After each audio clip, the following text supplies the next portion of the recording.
Picture people on a beach, lying in the sun like lizards soaking up warmth. But watch closely. They're not really resting. They're adjusting their hair, choosing the right angle, checking how they look. Even in rest, there's this performance, this constant preparation to be seen, to be attractive, to be enough. And here's the thing that might break your heart open. You do this too. Not just on beaches, everywhere, all the time. What if you could finally stop? You wake up, and before your feet touch the floor, it starts. That voice. Did I get enough sleep? I look so tired. There's so much to do today, and I'm already behind. Am I doing enough? Am I enough? All day long, there's this commentary, this relentless inner voice evaluating everything.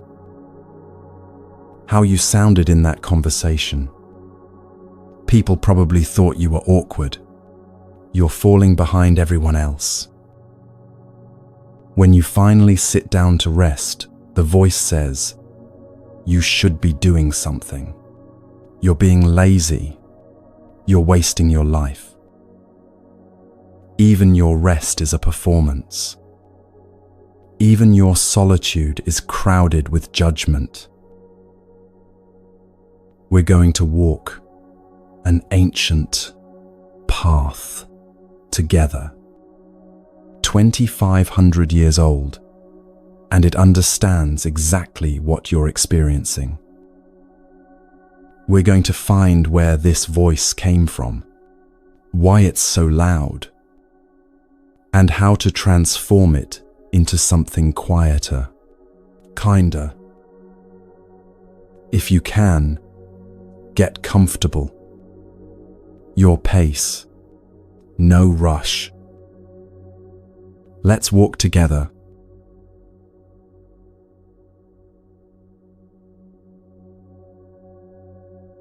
The masters who walked this path before us discovered something profound. They didn't just observe that we suffer. They looked deeper, asking, why? What creates this relentless inner voice? What feeds the exhaustion? What keeps us trapped in the performance, even when we desperately want to stop? And what they found wasn't a single cause, but a pattern. A system of obstacles that block our natural peace, the way clouds block the sun. They gave these obstacles a name: hindrances. Not because you're broken, but because they hinder something that's already there. Your capacity for peace, for clarity, for simply being without the constant commentary. There are 5 of them, and once you learn to recognize them, you'll see them everywhere. Not just in meditation, but in traffic, in conversations, in the quiet moments when you're alone with yourself. The first is sense desire. This isn't about wanting things. Wanting is natural, human, completely normal. Sense desire is different. It's the craving that never satisfies. The hunger that grows even as you feed it. You know this feeling. You're scrolling through your phone, and one video leads to another, and suddenly an hour has vanished, and you feel worse than when you started.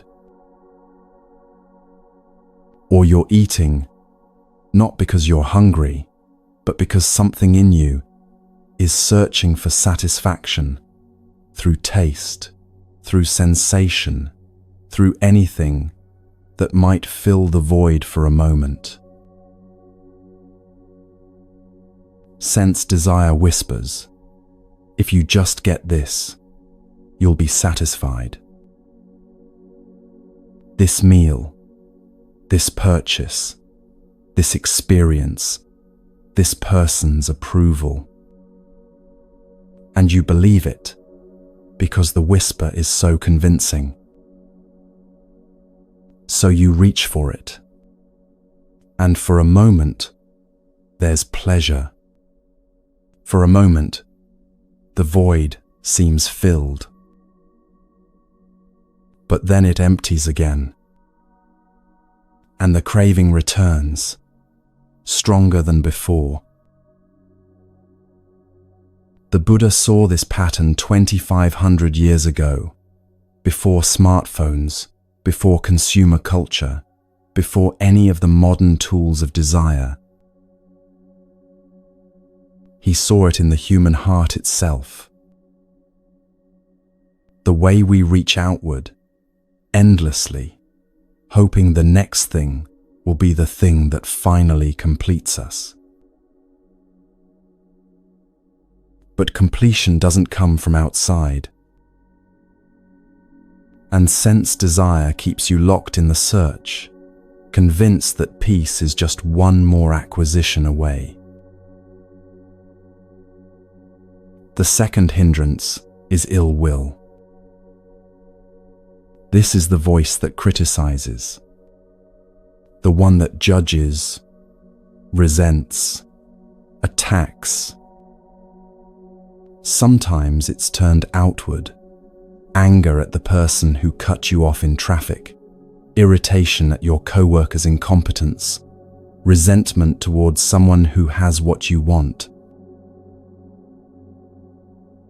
But often, it's turned inward. And this is where it becomes the sergeant, the harsh judge, the voice that never approves. Ill will toward yourself sounds like this. You're so stupid. Why did you say that? Everyone else has it figured out, and you're still struggling. You're not disciplined enough, not smart enough, not enough. Here's what's tragic about ill will. It thinks it's helping. It genuinely believes that if it's harsh enough, critical enough, relentless enough, you'll finally change into someone worthy. But cruelty doesn't create growth. It creates shame, and shame creates paralysis. You've experienced this. You make a mistake, and the voice attacks. And instead of learning from the mistake, you collapse under the weight of the criticism. You feel small, worthless, incapable. And from that collapsed place, how can you possibly grow? Ill will masquerades as motivation, but it's actually the opposite. It's the inner bully who thinks punishment leads to improvement. The third hindrance is sloth and torpor. This is the heaviness, the fog, the feeling of being stuck in mud, unable to move, unable to care. Sometimes it's physical. You're so tired you can barely keep your eyes open, even though you slept 8 hours. Sometimes it's mental. Your thoughts move slowly, everything feels like it's happening underwater. Sometimes it's emotional, a numbness that makes everything feel distant and unreal. This isn't the same as rest. Rest is nourishing, rejuvenating, necessary. Sloth and torpor is different. It's a dullness that resists engagement with life. A shutdown response that says, "I can't deal with this, so I'm checking out." You know this state. You sit down to do something important, and suddenly you're so tired you can't think. Or you feel a pull toward distraction, toward anything that requires no effort, no presence, no real attention. It's not laziness, though the voice will call it that. It's often a protection mechanism. When life feels overwhelming, when the demands are too much, when you don't know how to move forward, the mind simply dulls. It's the opposite of ill will's aggression. Where ill will attacks, sloth and torpor retreats. Where ill will burns hot, sloth and torpor goes cold. The fourth hindrance is restlessness and worry. Remember the 60,000 thoughts, the 80% that are negative, the 90% that are just repetitions. This is restlessness and worry in action. It's the mind that can't settle. The constant fizzing of anxiety, the low-level panic that hums underneath everything. Even when nothing is actively wrong, there's this feeling that something could be wrong, might be wrong, will definitely be wrong soon. You're lying in bed, trying to sleep, and the mind won't stop. Did I lock the door? What if that email sounded rude? I have so much to do tomorrow. Why did I eat that? I should be further along in life by now. Round and round, the thoughts spiral. Not productive thoughts that lead to solutions, just worry that feeds on itself. This is the cascade the masters spoke about. When you first try to meditate, when you first try to be still, you discover just how loud this hindrance is. And it's shocking. You think, I'm going crazy. There's something wrong with me. I can't do this. But the masters knew. This isn't new chaos. This is old chaos finally being seen. You're not creating the restlessness by meditating.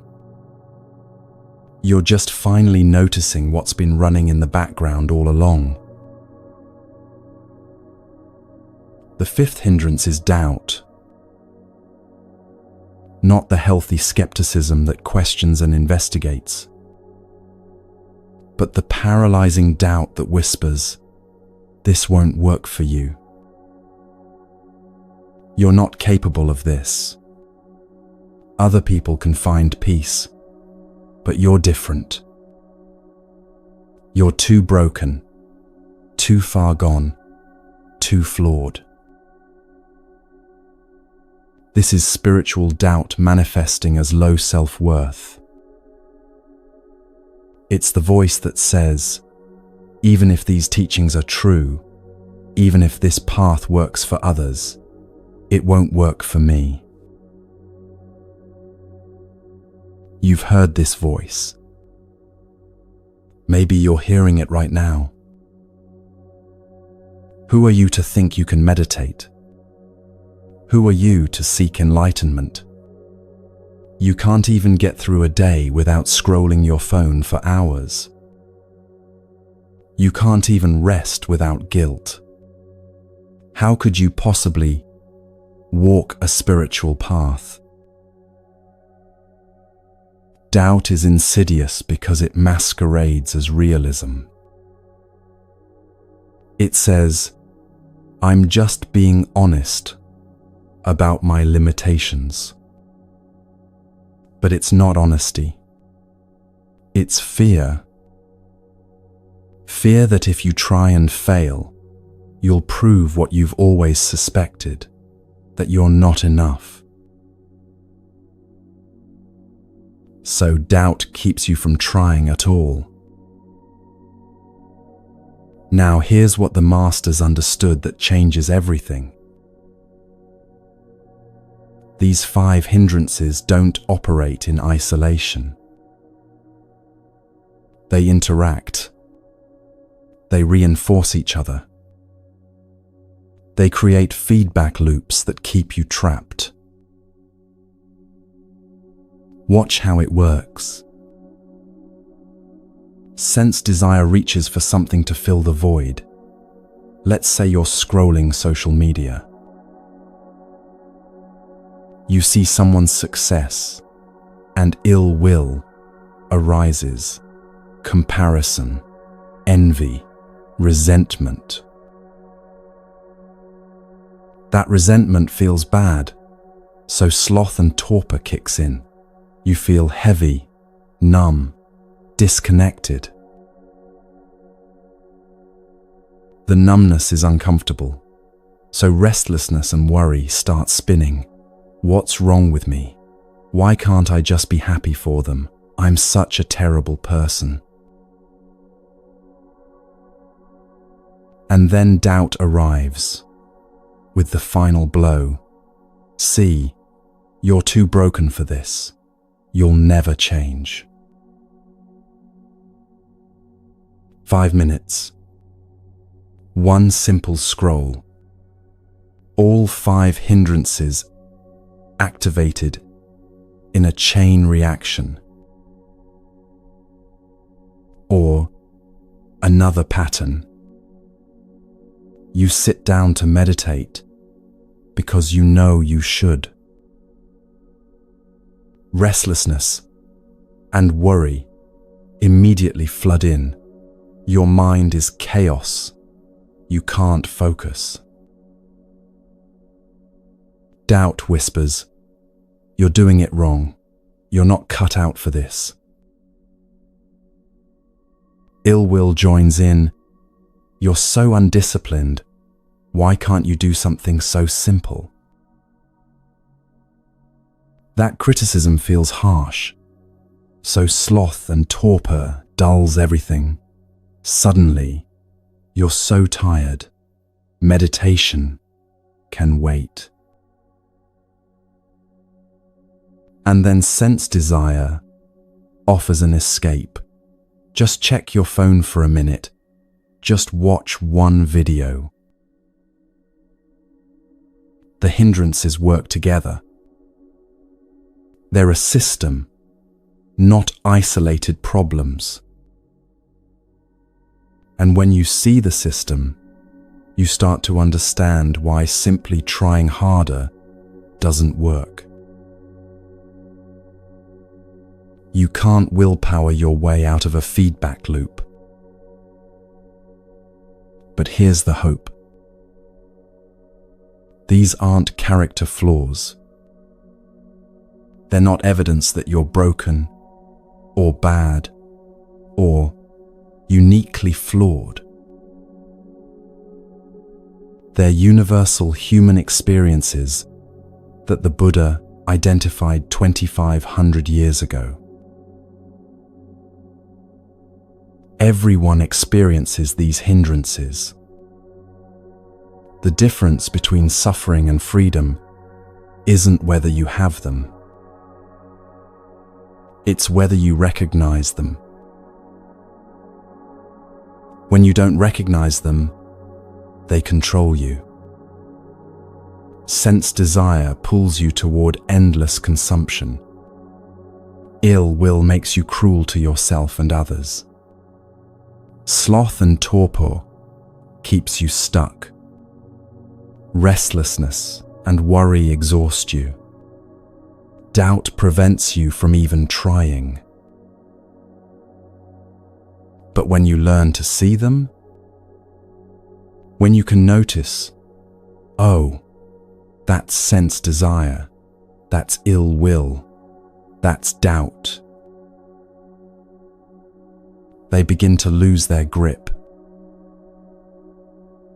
Not overnight, not through a single insight, but gradually, through patient recognition, they weaken. And the masters discovered antidotes, practices that specifically address each hindrance, ways to work with them that don't require fighting or suppressing, just understanding and redirecting. We'll learn those practices. But first, you need to understand something even deeper. You need to understand who or what these hindrances are happening to. Because here's the question that changes everything. If there's a voice criticizing you, who is the critic? And who is being criticized? The masters looked at this question very carefully. And what they found was shocking. When you look for the self that's being judged, the self that's inadequate, the self that needs to be fixed, you can't find it. Not because you're looking in the wrong place, but because it doesn't exist the way you think it does. This teaching is called anatta, not self, and it's one of the most liberating and most misunderstood teachings in Buddhism. Let's be clear about what it doesn't mean. It doesn't mean you don't exist. You're clearly here, reading these words, having experiences. It doesn't mean nothing matters, or that you're an illusion. What it means is this: the solid, permanent, independent self that you think you are, the one the voice is criticizing, that doesn't exist. You're not a fixed thing. You're a process. The Buddha explained this through what he called the 5 aggregates. These are the components that come together to create the experience of being you. First, there's form. Your body, the physical sensations, the flesh and blood and bones. But is your body you? It's constantly changing. Cells dying, new cells forming. The you of 10 years ago, physically, is almost entirely gone.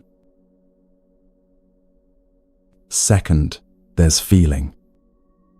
Not emotions, but the basic quality of pleasant, unpleasant, or neutral that colors every experience.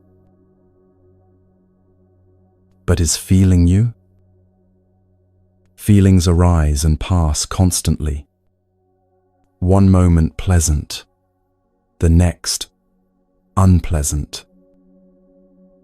Which one is the real you? Third, there's perception. The way you recognize and label things. This is a tree. This is a face. This is danger. This is safety. But perception is shaped by conditioning, by past experiences, by culture. It's not solid or permanent. It changes as you learn, as you grow. Fourth, there are mental formations. Thoughts, emotions, habits, tendencies, the voice itself. But are these you? They arise and pass, constantly changing. Sometimes you're angry, sometimes peaceful, sometimes confused, sometimes clear. Which state is the real you? Fifth, there's consciousness. The awareness that knows all of this is happening.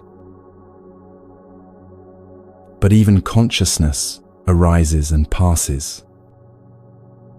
It depends on conditions, sense organs, objects, attention. When you sleep deeply without dreams, where is consciousness? So which one is you?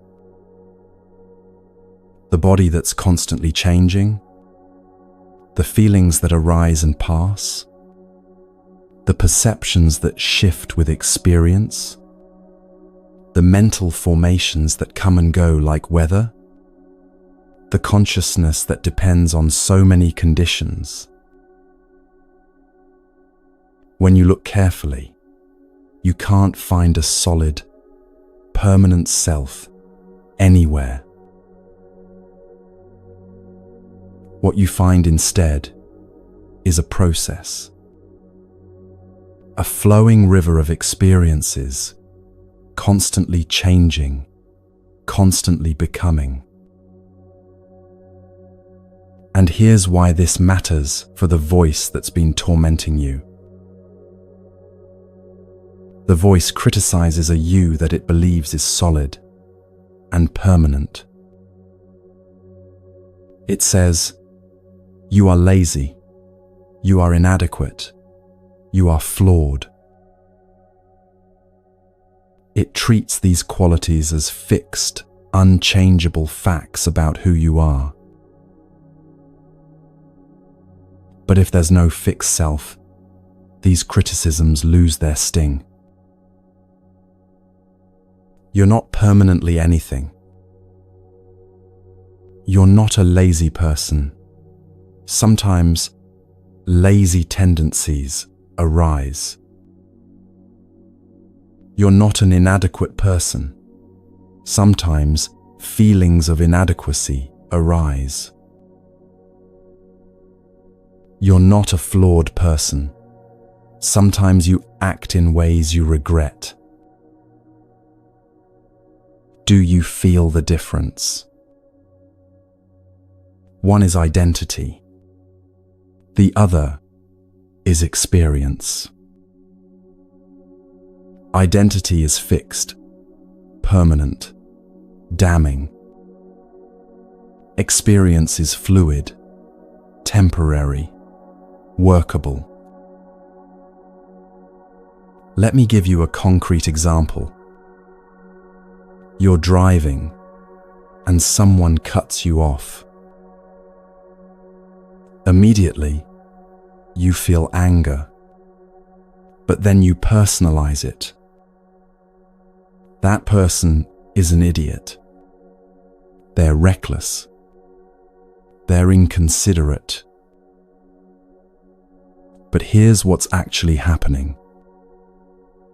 There's a person in a car, experiencing their own stress, their own hurry, their own distraction. They're not attacking you personally. They don't even know who you are. They're just a human in their own process, making a choice that happened to intersect with your path. But the mind creates a story, a solid enemy, someone who wronged you. This is what we do constantly. We take fluid processes and solidify them into fixed identities. Someone disagrees with you on social media, and they become an enemy. You fail at something, and you become a failure. You feel anxious, and you become an anxious person. But what if you're not a person who is anxious? What if anxiety is just arising right now, like weather, like a passing cloud? This is the relief of anatta. If there's no fixed self, you can't be permanently broken. The you who made that mistake yesterday, that configuration of body, feeling, perception, mental formations, and consciousness, it's already gone, changed, replaced by this moment's you. You can't step in the same river twice, because the river is always flowing. And you can't be the same person twice, because you're always changing. This doesn't mean you're not responsible for your actions.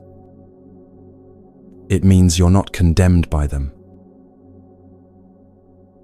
The voice wants to convince you that you are your worst moments, that your mistakes define you permanently, that who you were at your lowest is who you truly are. But the truth is, there is no true you. There's just this ever-changing process of becoming. And if everything is already changing, you're already free. You just haven't noticed yet. But here's where it gets even more interesting. Not only is there no fixed self, there's no independent self either. You didn't create yourself in isolation. You're not a separate island unconnected to everything around you. This is the teaching of dependent origination, Paticca Samuppada in the old language, and it's considered by many masters to be the heart of the Buddha's insight. The teaching says this: everything that exists arises because of conditions. Nothing exists independently, on its own, separate from everything else. Think about a flower. Can a flower exist without soil? Without rain? Without sun? Without the seed that came from another flower? Without the insects that pollinated it?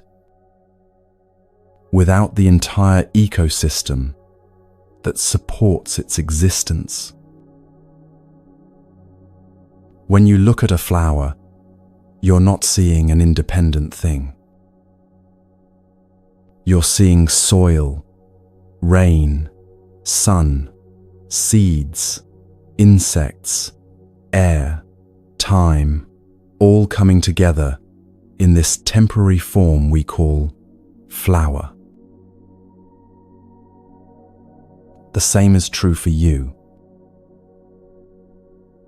You didn't create yourself. You arose because of conditions. Your parents, your culture, your language, your experiences, your education, your traumas, your joys, all of it shaped who you are right now. The food you ate today is literally becoming your body.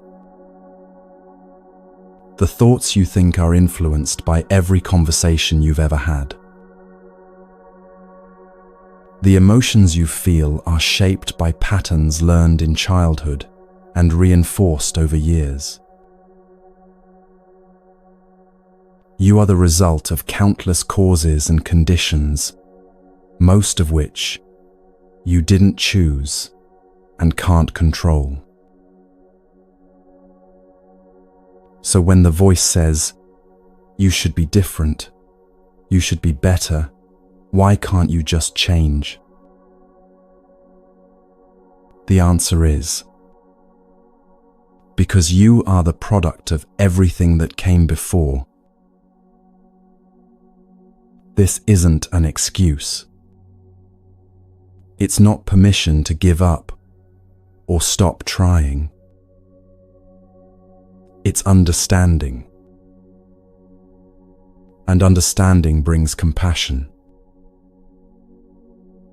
When you see how you were shaped by conditions beyond your control, how can you be so harsh with yourself? When you see that the voice itself was installed by experiences you didn't ask for, how can you take its judgments as absolute truth? The Buddha described this process of dependent origination through 12 links.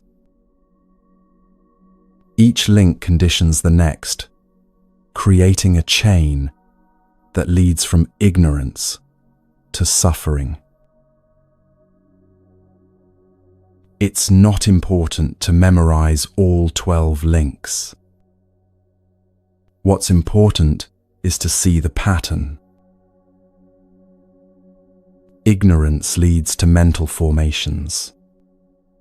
Mental formations lead to consciousness.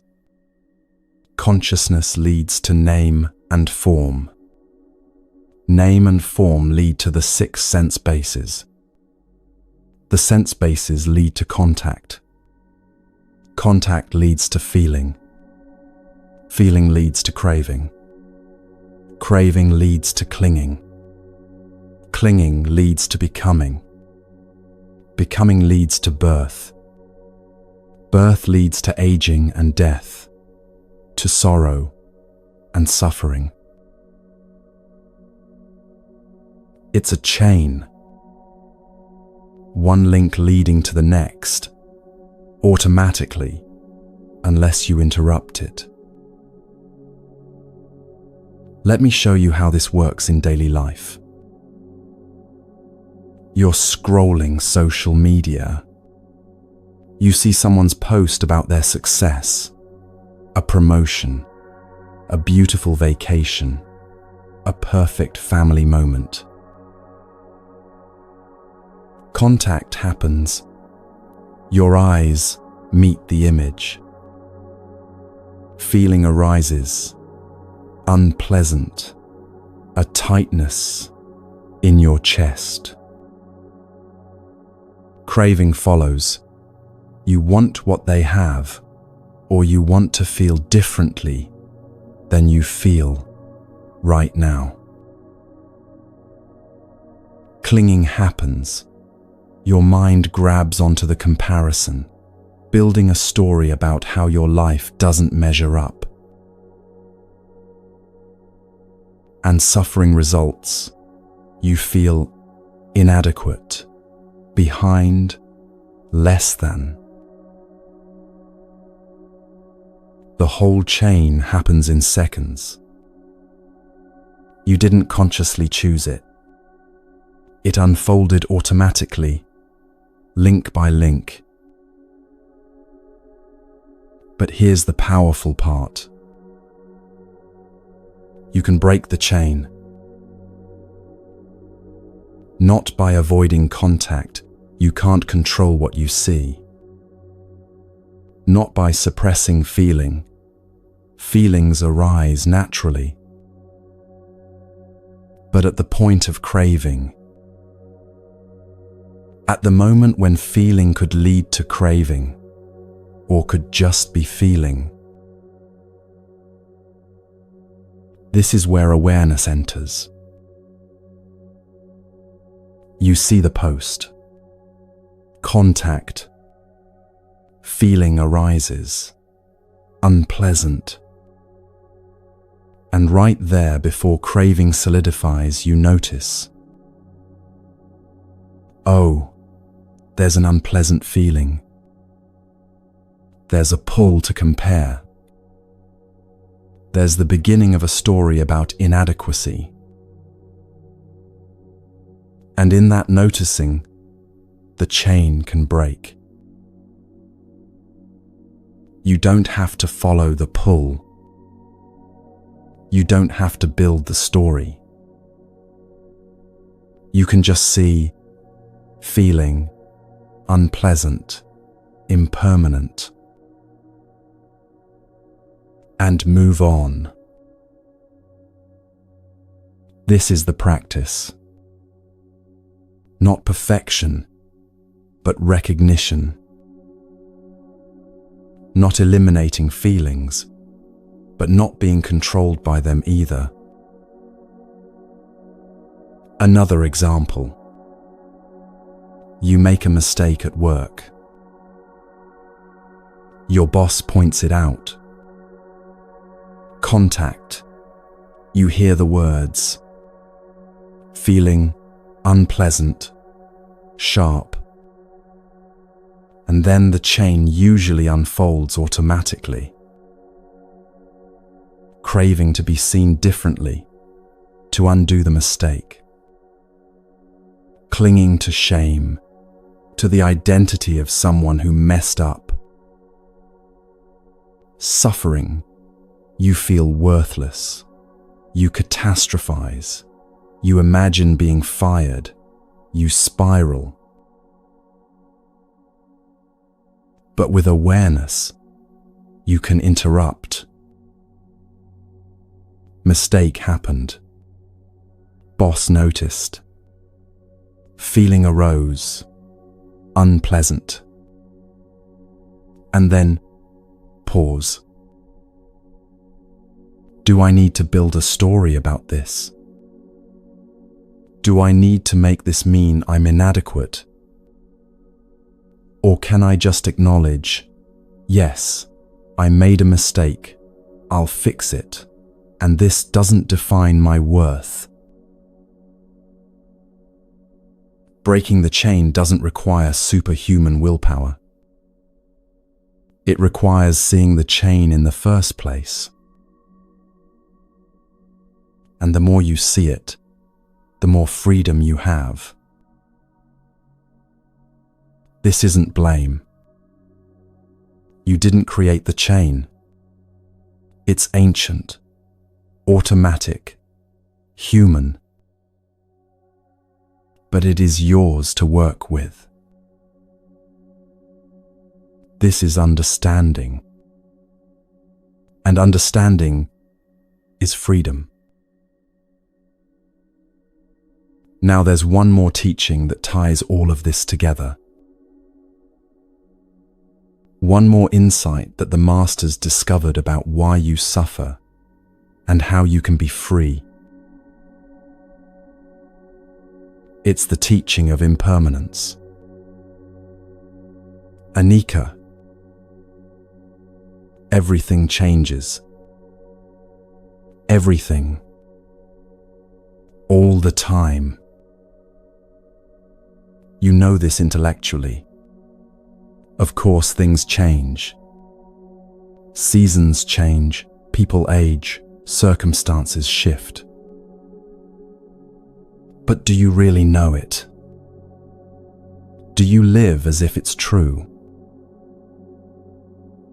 Because here's what we actually do. We treat our identities as permanent. We treat our emotions as fixed states.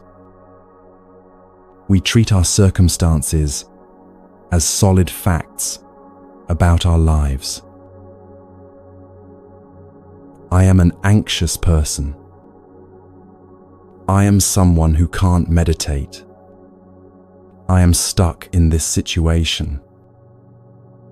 I am defined by my past. But the truth? The you who made that mistake 5 years ago literally doesn't exist anymore. Not metaphorically, literally. Every cell in your body has been replaced. The neural pathways in your brain have been rewired through every experience you've had since then. The person you were then and the person you are now share a continuous thread of memory, but they're not the same. You can't step in the same river twice, the old teaching says. Because by the time you step in again, it's different water. And you can't be the same person twice.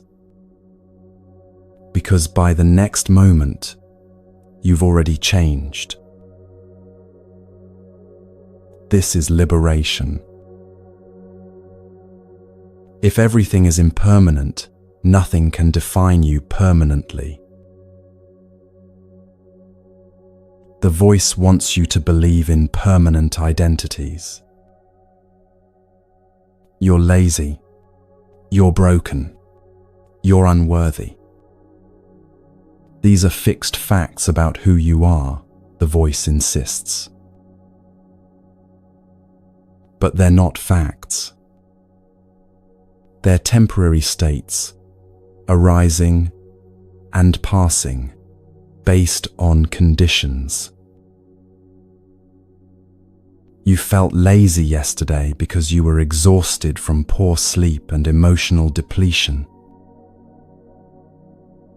Different conditions, good rest, supportive environment, meaningful purpose, and that laziness dissolves.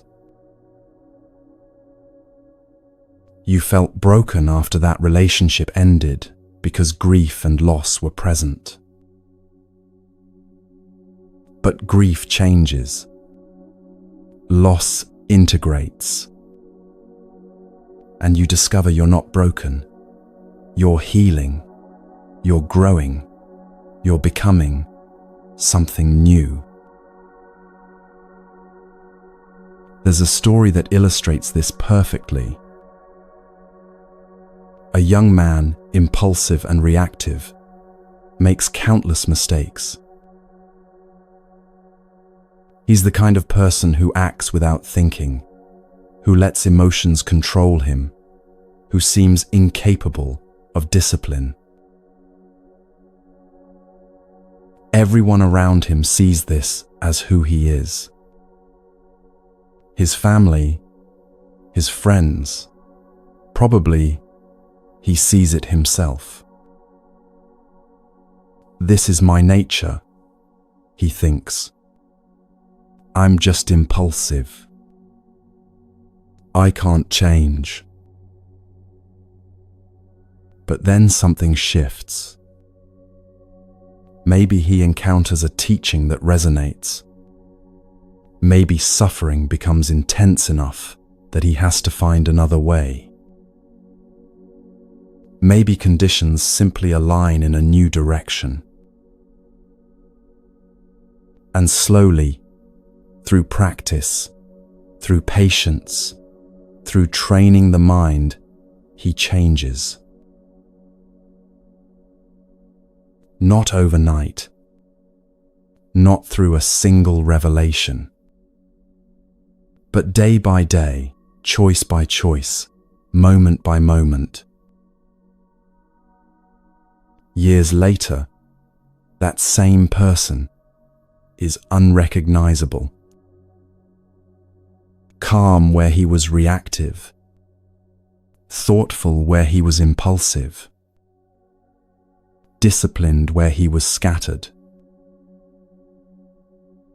The impulsive teenager became a monk, not because impulsiveness was never real, but because it was never permanent. This isn't just a story. This is how change actually works when you understand impermanence. You're not fighting against a fixed nature. You're working with a fluid process. And that process responds to conditions. Change the conditions, and the process shifts. This is why the masters emphasize practice over belief. Because practice creates new conditions. Meditation creates the condition of awareness. Ethical behavior creates the condition of a clear conscience. Studying wisdom creates the condition of right understanding. And these new conditions reshape the process of who you're becoming. But here's where most people get stuck. They fight impermanence instead of working with it. You want to hold on to pleasant experiences. This moment of peace, this feeling of connection, this day when everything went right. You try to preserve it, replicate it, make it permanent. But it can't be permanent, because nothing is. And when it inevitably changes, because it must, you suffer. You think something went wrong. You think you lost something precious. You think if you were just more disciplined, more spiritual, more together, you could have kept it. But the nature of pleasant experiences is to arise and pass, just like unpleasant ones. You also try to push away unpleasant experiences. This anxiety, this sadness, this discomfort, this pain. You want them gone, permanently, right now. But fighting impermanence in this direction also creates suffering. Because the unpleasant experience is already in motion, already changing, already on its way out, if you just let it move. But instead, you clench around it. You make it solid by resisting it. You turn a passing cloud into a prison by insisting it shouldn't be there. Working with impermanence means something different. When something pleasant arises, you enjoy it fully, knowing it's temporary. You don't try to possess it or make it permanent. You appreciate it the way you appreciate a sunset, beautiful, precisely because it won't last. When something unpleasant arises, you make space for it, knowing it's temporary. You don't try to push it away or make it wrong. You acknowledge it the way you acknowledge weather, real, present, and already changing. This is equanimity. Not indifference, but wisdom. Caring deeply while understanding that everything moves, everything shifts, everything changes. Let me give you something practical. A way to work with impermanence right now, in your daily life.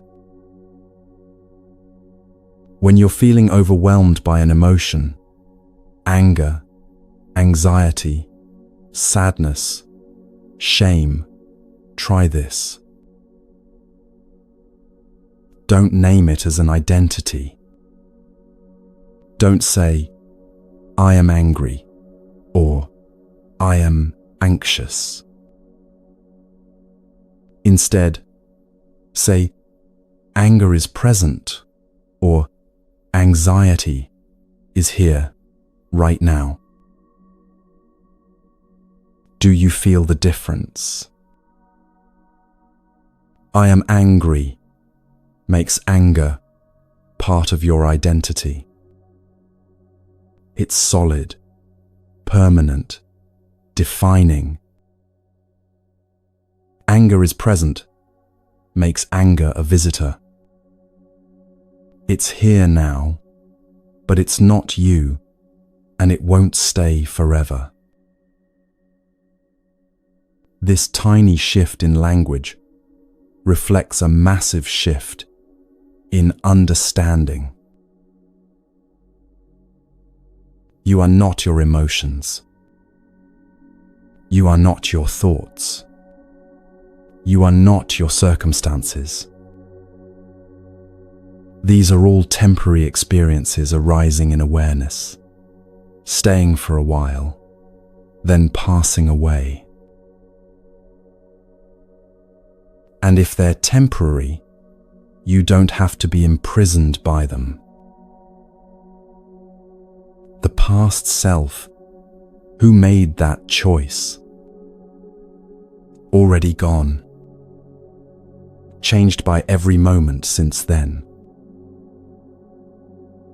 The future self you're worried about becoming doesn't exist yet. And what you do now shapes what that future becomes. All you have is this moment, this breath, this choice. And this moment is already different from the last one, which means you're already different too. Forgiveness becomes easier when you understand impermanence. That person who hurt you, they're not the same person now that they were then. The cells in their body have changed. The experiences they've had have reshaped them.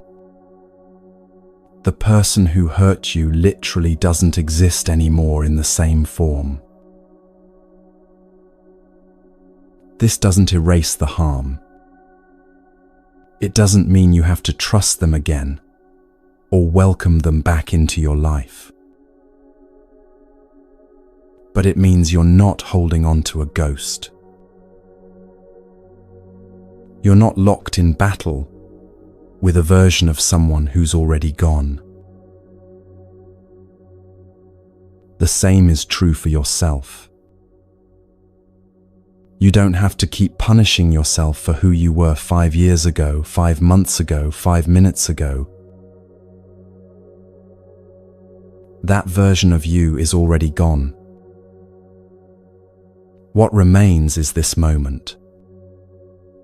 And in this moment, you have a choice. Will you carry the past like a stone around your neck? Or will you acknowledge it, Learn from it and let it dissolve into the river of change that it already is. The voice doesn't want you to understand impermanence, because if you truly understood it, the voice would lose its power. The voice needs you to believe in permanent identities, in fixed flaws, in unchangeable inadequacy, because then it can keep you trapped in shame, trying forever to fix something that was never permanently broken in the first place. But you're not trapped. You never were. Because everything changes, including you. And if everything changes, you're already free. You just haven't noticed yet. So, here's what we've discovered together so far. The 5 hindrances: sense desire, ill will, sloth and torpor, restlessness and worry, and doubt. These are the patterns that keep you stuck. Not character flaws, but universal human experiences that can be recognized and worked with. Not self, anatta, the understanding that there's no solid, permanent, independent self to be criticized in the first place. You're a process, not a thing. A river, not a statue. Dependent origination, the recognition that you arose from conditions you didn't choose, shaped by forces beyond your control. This brings compassion for yourself and understanding of how suffering unfolds, link by link, and how awareness can break the chain. And impermanence, anicca, the truth that everything changes, all the time, including you. Which means you're not defined by your past, not condemned by your mistakes, not limited by who you were. These aren't abstract philosophies. They're direct observations of how reality actually works. The Buddha didn't invent these truths. He discovered them by looking carefully at his own experience. And then he taught them so others could verify them in their own lives. This is what you're doing right now. Not believing something because it sounds nice or spiritual, but investigating your own experience to see if these patterns are actually there. And if you look, you'll see them. You'll see the hindrances operating. You'll notice how they interact and reinforce each other. You'll see the fluidity of self, how you're different in different contexts, different moments, different moods. How the person you think you are is actually a constantly shifting process. You'll see dependent origination in action. How this thought leads to that feeling, which leads to this action, which creates that result. How nothing arises in isolation. You'll see impermanence everywhere. How the anger that felt permanent an hour ago has already shifted. How the anxiety that seemed endless is already different in quality and intensity. And when you see these truths directly, not just intellectually, but experientially, something shifts. The voice begins to quiet. Not because you've fought it into submission, not because you've replaced it with positive affirmations you don't believe, but because you've seen through it. You've seen that it's criticizing a self that doesn't exist the way it thinks it does. You've seen that it's treating temporary states as permanent identities. You've seen that it's trying to solve a problem, your supposed inadequacy, that was created by misunderstanding these fundamental truths. And when you see through it, it loses its authority. The voice might still arise. Old patterns have momentum. But now, you recognize it for what it is. Not truth. Not wisdom. Not protection. Just an old recording, playing on loop, based on a misunderstanding of how you actually work. And with that recognition comes space. Space to choose differently. Space to respond rather than react. Space to be kind to yourself in the midst of imperfection. This is the beginning of transformation. Not fixing yourself. Not becoming a better version. But understanding yourself so clearly that the suffering created by misunderstanding begins to dissolve on its own. And what remains? Not perfection, not the absence of challenges or difficulties or uncomfortable emotions. What remains is the capacity to be with what is, without adding layers of suffering on top of it. Pain will still come. Life will still be difficult sometimes. You'll still make mistakes, still feel uncomfortable emotions, still face challenges. But you won't be at war with yourself about it.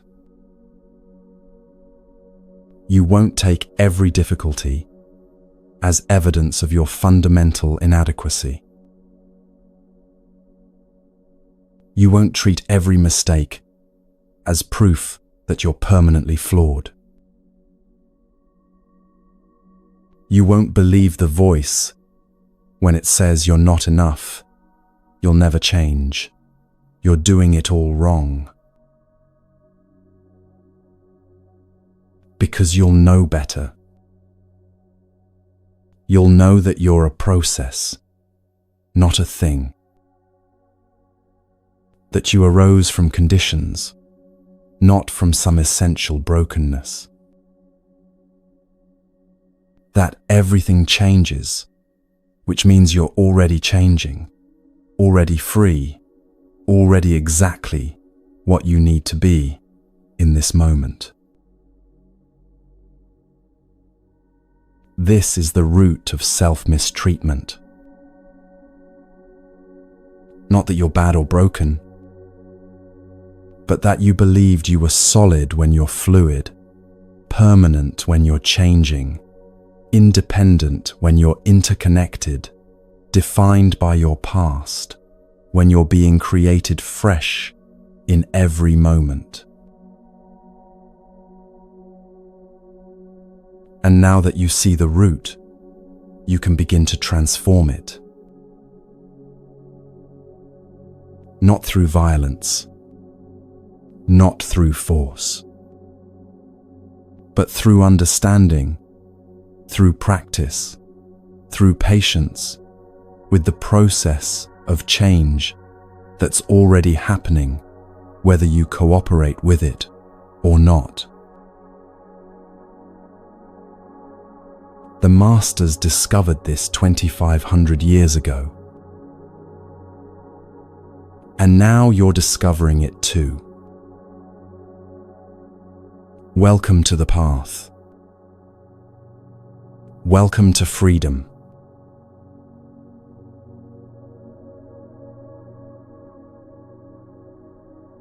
Now we come to the question that matters most. You understand the root of your suffering. You've seen the hindrances, the illusion of a fixed self, the chain of dependent origination, the truth of impermanence. But understanding alone doesn't transform you. You can know intellectually that the voice is wrong, that you're not permanently broken, that everything changes. But if you don't know how to work with that understanding, it remains theory. So the question is, what now? How do you actually walk the path from suffering to peace? The Buddha called his answer the third noble truth. And it's the most hopeful, most radical teaching of all. Suffering can cease completely, not temporarily, not conditionally, but utterly and permanently. He called this cessation nibbana. And before we go any further, we need to clear up what this word means. Because when most people hear nibbana or nirvana in Sanskrit, they imagine something otherworldly, a mystical state reserved for saints and sages, an impossible achievement requiring superhuman discipline and decades of meditation in caves. But that's not what it is. Nibbana literally means extinguishing, like a flame going out. And what's being extinguished isn't you, it's the fire of craving that's been burning your whole life. Think about how exhausting craving is. The constant reaching for more, different, better. The endless dissatisfaction with what is. The relentless hunger that's never truly filled, no matter how much you feed it. That fire burns all the time. Even when you're resting, it's there. Even when you've achieved something, it immediately reorients toward the next achievement. Even when you get what you wanted, it whispers that this isn't quite enough. There must be something more. Nibbana is what happens when that fire goes out. Not because you forced it out. Not because you suppressed your desires through willpower. but because you understood craving so completely that it no longer had fuel to burn. And what remains when the fire goes out? Peace. Not as an achievement, but as what was always there underneath the burning. There's an old grandmother's wisdom that captures this perfectly. Ask life for a little less than it gives you. Not as lowered expectations or resignation or settling for mediocrity, but as contentment. Santuti in the old language. Most of us do the opposite. We ask life for more than it can possibly give. We want every day to be perfect, every relationship to fulfill us completely, every moment to be free from discomfort or difficulty. We want to never feel anxious, never be criticized, never make mistakes, never feel the natural pains of being human. And because life can't deliver on these impossible demands, we suffer. Not because life failed us, but because we set up an equation that could never balance. But what if you asked for a little less? What if you expected life to include difficulty, discomfort, loss, change? What if you accepted that some days you'll feel anxious, some relationships will end, some efforts will fail? Then everything else becomes surplus. A gift, an unexpected grace. The pleasant moments aren't just meeting expectations, they're genuine delights. The connections aren't just what you're owed, they're miracles of two human processes finding resonance. The peaceful hours aren't just the absence of problems, they're treasures, savored precisely because, you know, they're temporary. This is contentment. Not settling, but wisdom. Not lowering your standards, but aligning your expectations with reality. And contentment creates the conditions for peace. Now here's something the masters understood that changes everything about how we think of peace. Your mind is naturally clear. Like the sky is naturally clear, even when clouds obscure it. The Buddha used the image of a dusty mirror. The mirror's nature is to reflect clearly. But when dust accumulates on its surface, the reflection becomes obscured, distorted.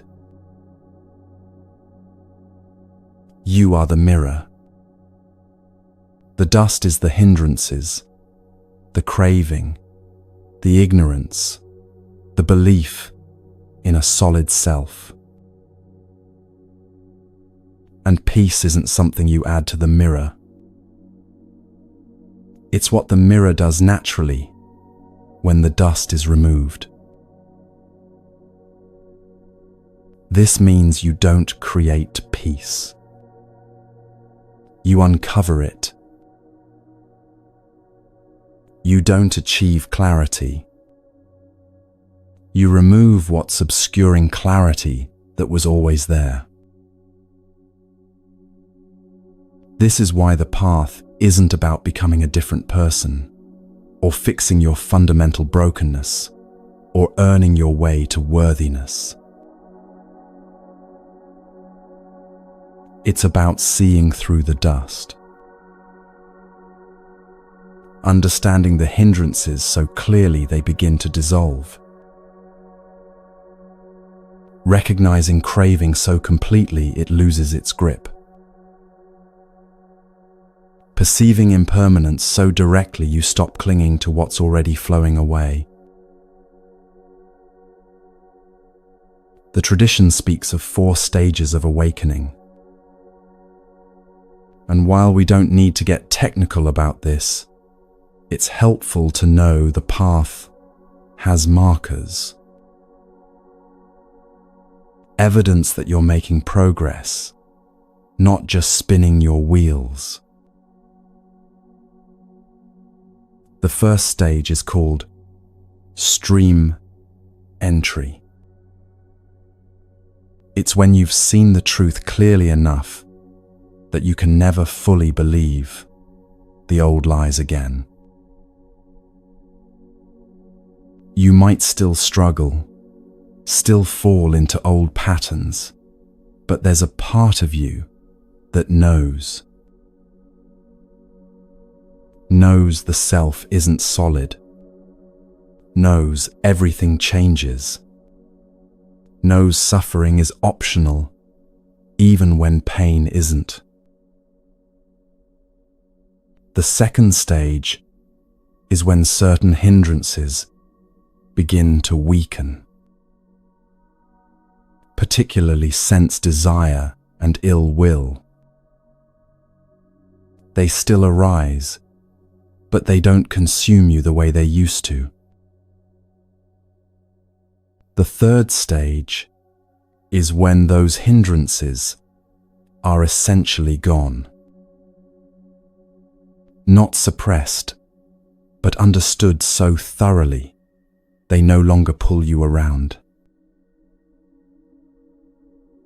And the fourth stage is complete liberation. All 10 fetters broken, all hindrances extinguished, complete peace. Why mention these stages? Not to give you something else to achieve or measure yourself against, but to show you that transformation is gradual, progressive, natural. You don't go from suffering to enlightenment in a single leap. You take steps, small, consistent steps that compound over time. And here's what's beautiful. Even the first small steps bring relief. You don't have to wait until you're fully awakened to experience peace. Every moment of seeing clearly brings a moment of freedom. But what does cessation actually feel like? Not as philosophy, but as lived experience. Because this is what people want to know. Is it bliss? Is it emptiness? Is it something you can even describe? The masters who've experienced it say this. It's the absence of struggle, not the absence of sensation or emotion or life, but the absence of the fight against what is. Imagine you've been clenching your fist your entire life, so long that you forgot you were clenching it. The tension became normal, familiar, just how things are. And then, for a moment, the fist opens. There's no dramatic experience. No fireworks or mystical visions. Just release. The cessation of tension you'd been carrying so long you forgot it was optional. That's what the cessation of craving feels like. Okayness. Completeness. The quiet recognition that right now, in this moment, nothing is missing. Not because everything is perfect. Not because all your problems are solved. But because the fundamental dissatisfaction that's been driving you your whole life has paused. And in that pause, you discover you were always whole. You don't need to acquire anything to be complete. You don't need to become anyone different to be worthy. You don't need to wait for circumstances to align perfectly to be at peace. In this moment, breathing, alive, aware, you're enough. And when you know this experientially, not just intellectually, everything changes. You still engage with life, still work, still create, still form relationships, still have preferences and goals. But it's not driven by the desperate hunger anymore. It's not fueled by the fear that if you don't achieve or acquire or become, you'll be fundamentally lacking. There's a lightness to it, a playfulness almost. Because when you're not trying to prove your worth through achievement, achievement becomes genuinely enjoyable. This is what peace actually is. Not the absence of activity, not withdrawal from life, but engagement without desperation, effort without attachment, care without clinging. And it's available. Not as some distant goal, but as a capacity you already have, just waiting to be uncovered. Because peace isn't something you create. It's what remains when you stop creating suffering.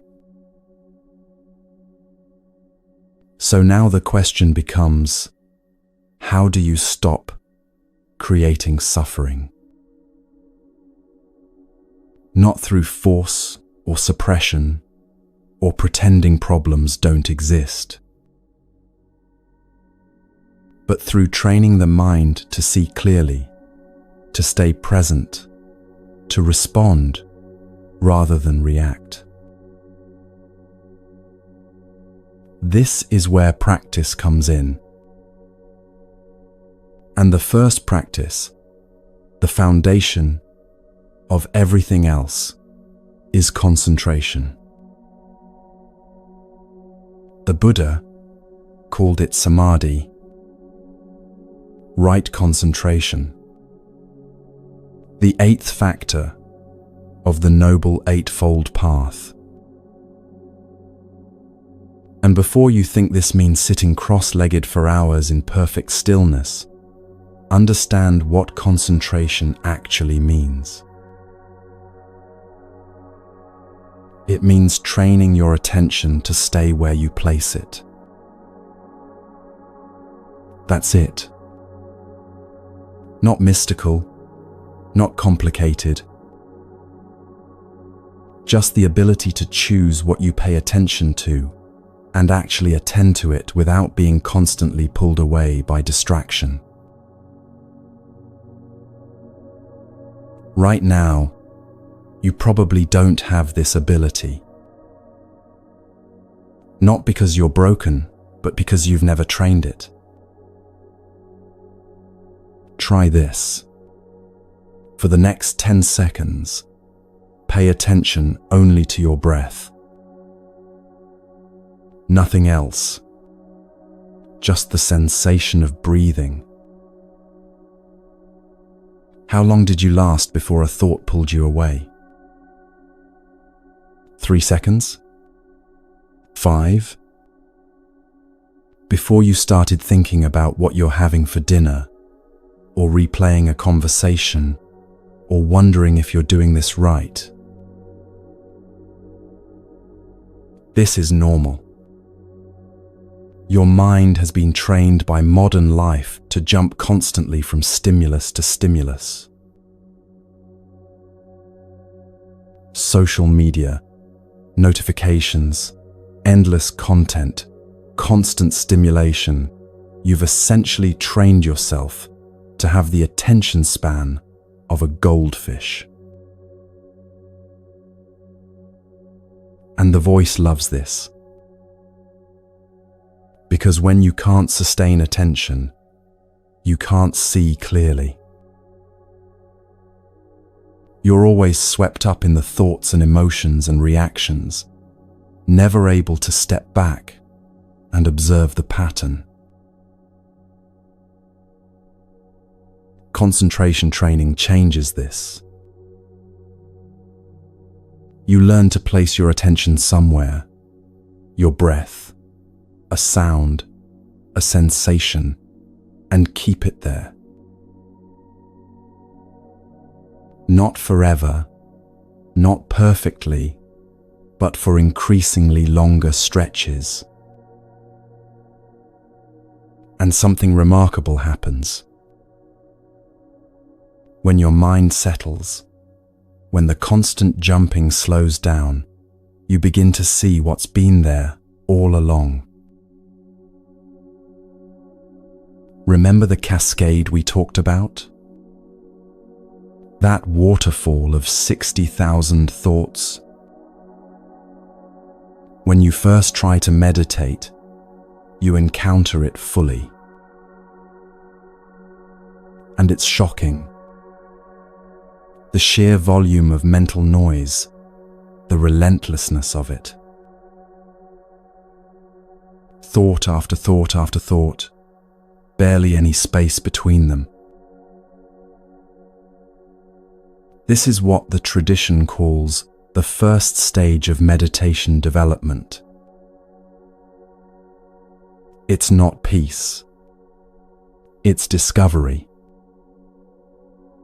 The discovery of just how chaotic your mind actually is. And most people quit here. They think, this meditation thing isn't working, I'm worse than before, this isn't for me. But here's what the masters knew. You're not worse. You're awake. You're finally seeing what was happening all along, unconsciously, running in the background of every moment of your life. This is progress, not failure. If you keep practicing, the cascade begins to slow. Not because you're suppressing thoughts, but because you're not feeding them. A thought arises. Let's say, I'm hungry. Normally, you'd follow that thought. I'm hungry. I should eat. What do I want? Maybe that leftover pizza. No, I should eat something healthy. But I deserve a treat. But I'm trying to eat better. Why is this so hard? Why can't I just have discipline? One thought becomes 20 in seconds. But in meditation, you practice differently. Thought arises, I'm hungry, and you notice it. Then you return to the breath. You don't follow the thought train. You don't suppress it either. You just see it and let it pass, the way you'd watch a leaf floating down a stream. Over time, this creates space. The thoughts still come, but there's more room between them. More silence. More peace. And in that space, clarity arises. This is what the tradition calls sati, mindfulness, awareness, the capacity to see what's actually happening rather than being lost in the story about what's happening. The Buddha taught a gradual path. 3 trainings that build on each other. First, sila, ethical conduct, living in a way that doesn't create more suffering. When you lie, cheat, harm others, you create turbulence in your mind. Guilt, anxiety, the need to maintain false stories. This turbulence makes concentration impossible. So you start by cleaning up your behavior. Not to be good or earn merit points, but to create the conditions for a calm mind. Second, samadhi, concentration, the training of attention we're discussing now. When the mind can focus, it becomes stable enough to see clearly. Third, panna, wisdom, the direct seeing of impermanence, not self, and suffering that liberates you from delusion. These 3 aren't separate stages you complete one by one. They support each other. Ethical behavior supports concentration. Concentration reveals wisdom. Wisdom deepens ethics and concentration naturally. But concentration is where most people start practicing. And it's important to know what to expect. In the first week of daily meditation, even just 10 or 15 minutes, you'll mainly experience the cascade. Overwhelming thoughts, constant distraction, the conviction that you're terrible at this. This is perfect. You're seeing clearly for the first time. By month 3, if you've practiced consistently, something shifts. The mind still wanders, but you catch it faster. There are moments, just moments, of genuine stillness. Brief windows where you're actually with the breath, not lost in thought. And those moments feel different. Quieter, softer, like coming up for air after being underwater. By year 1, the practice has changed you in ways you didn't expect. You're not enlightened. You still get angry, anxious, distracted, but you recover faster. You notice the patterns sooner.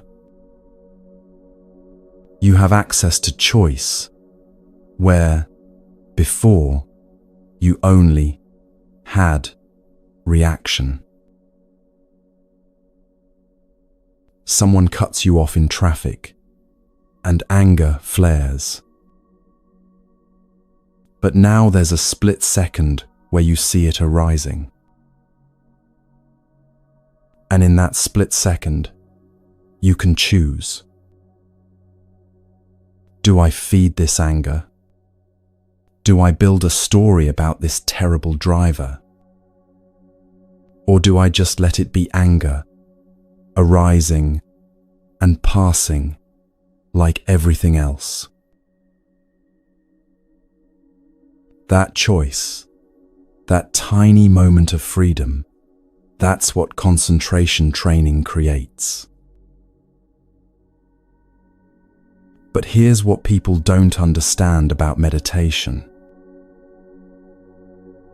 They think the goal is to have no thoughts, to achieve some blissed out state of permanent calm. That's not the goal. The goal is awareness. The ability to see what's happening while it's happening. So when someone says, "I tried meditation and it didn't work, I couldn't stop thinking," that's actually proof it's working. Because the practice isn't to stop thinking. The practice is to notice when you're thinking. Every time you catch yourself lost in thought and return to the breath, that's a success. That's one repetition of the most important mental exercise you can do, the exercise of choosing what you pay attention to. You wouldn't go to the gym, lift a weight once, and say, "This isn't working, the weight is still heavy." You understand that lifting the weight repeatedly, even though it's difficult, is exactly what builds strength. Meditation is the same.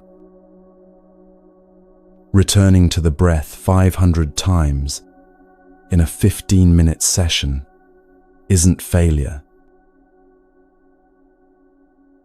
It's 500 repetitions of the most important skill you can develop, the ability to notice distraction and choose presence.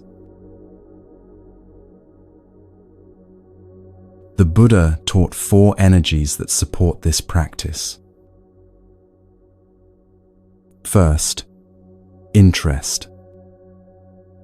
You need to actually care about this, to see why it matters.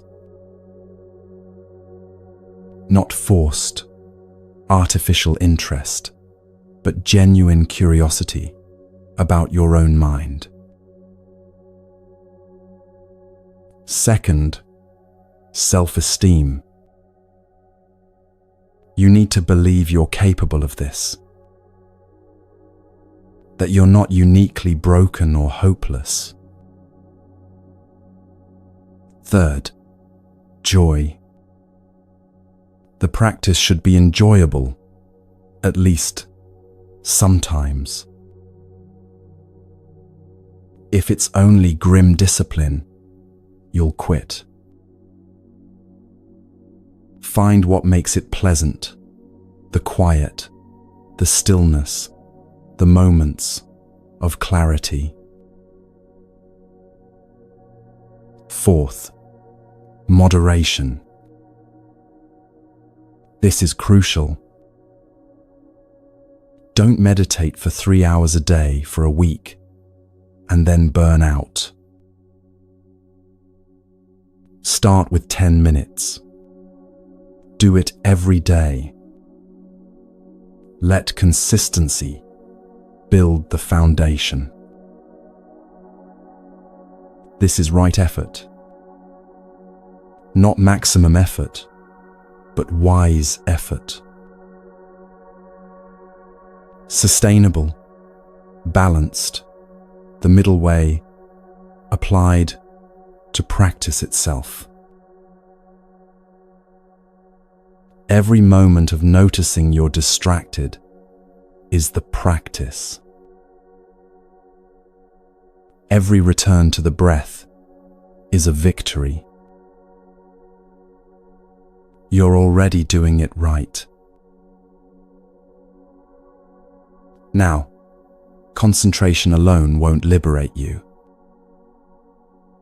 You also need mindfulness in daily life, not just on the meditation cushion. This is where another practice becomes essential. What the Buddha called guarding the sense doors.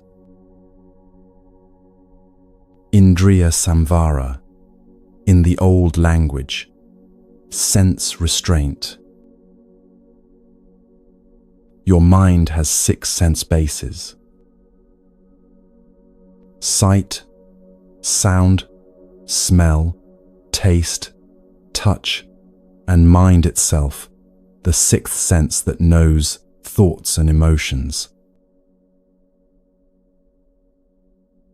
And there's a chain reaction that happens automatically at these sense doors. Contact happens. Your eyes see something. Your ears hear something. Your mind touches a thought.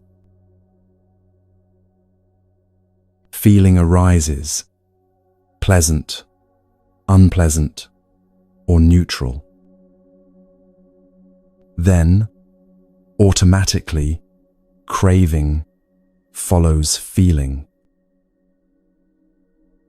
If pleasant, you want more. If unpleasant, you want it gone. If neutral, you barely notice it and go looking for something more stimulating.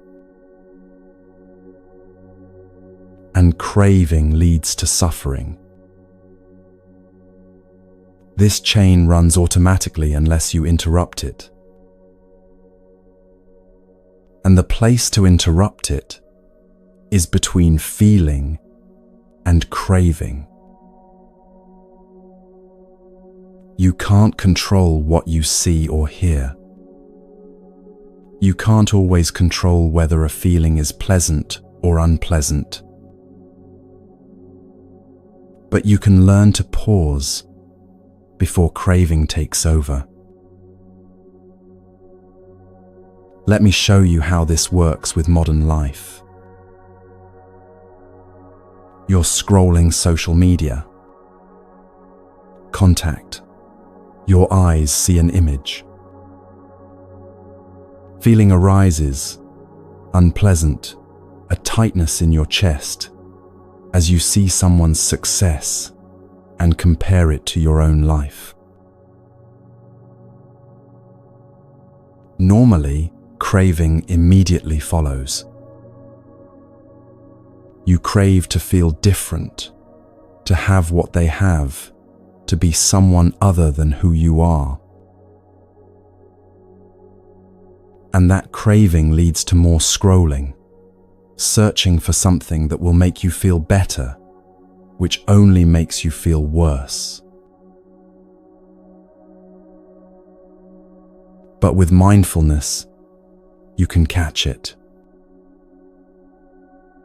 Contact happens. Feeling arises, unpleasant. And right there, you pause. Oh, unpleasant feeling. Tightness in chest. Impulse to keep scrolling arising. And in that pause, you have a choice. Do you follow the craving? Or do you simply acknowledge the feeling and put the phone down? This isn't about never using social media or never experiencing unpleasant feelings. It's about not being controlled by the automatic chain from feeling to craving to suffering. This is what guarding the sense doors means. Not closing yourself off from the world, but being intentional about what you let in and how you respond to it.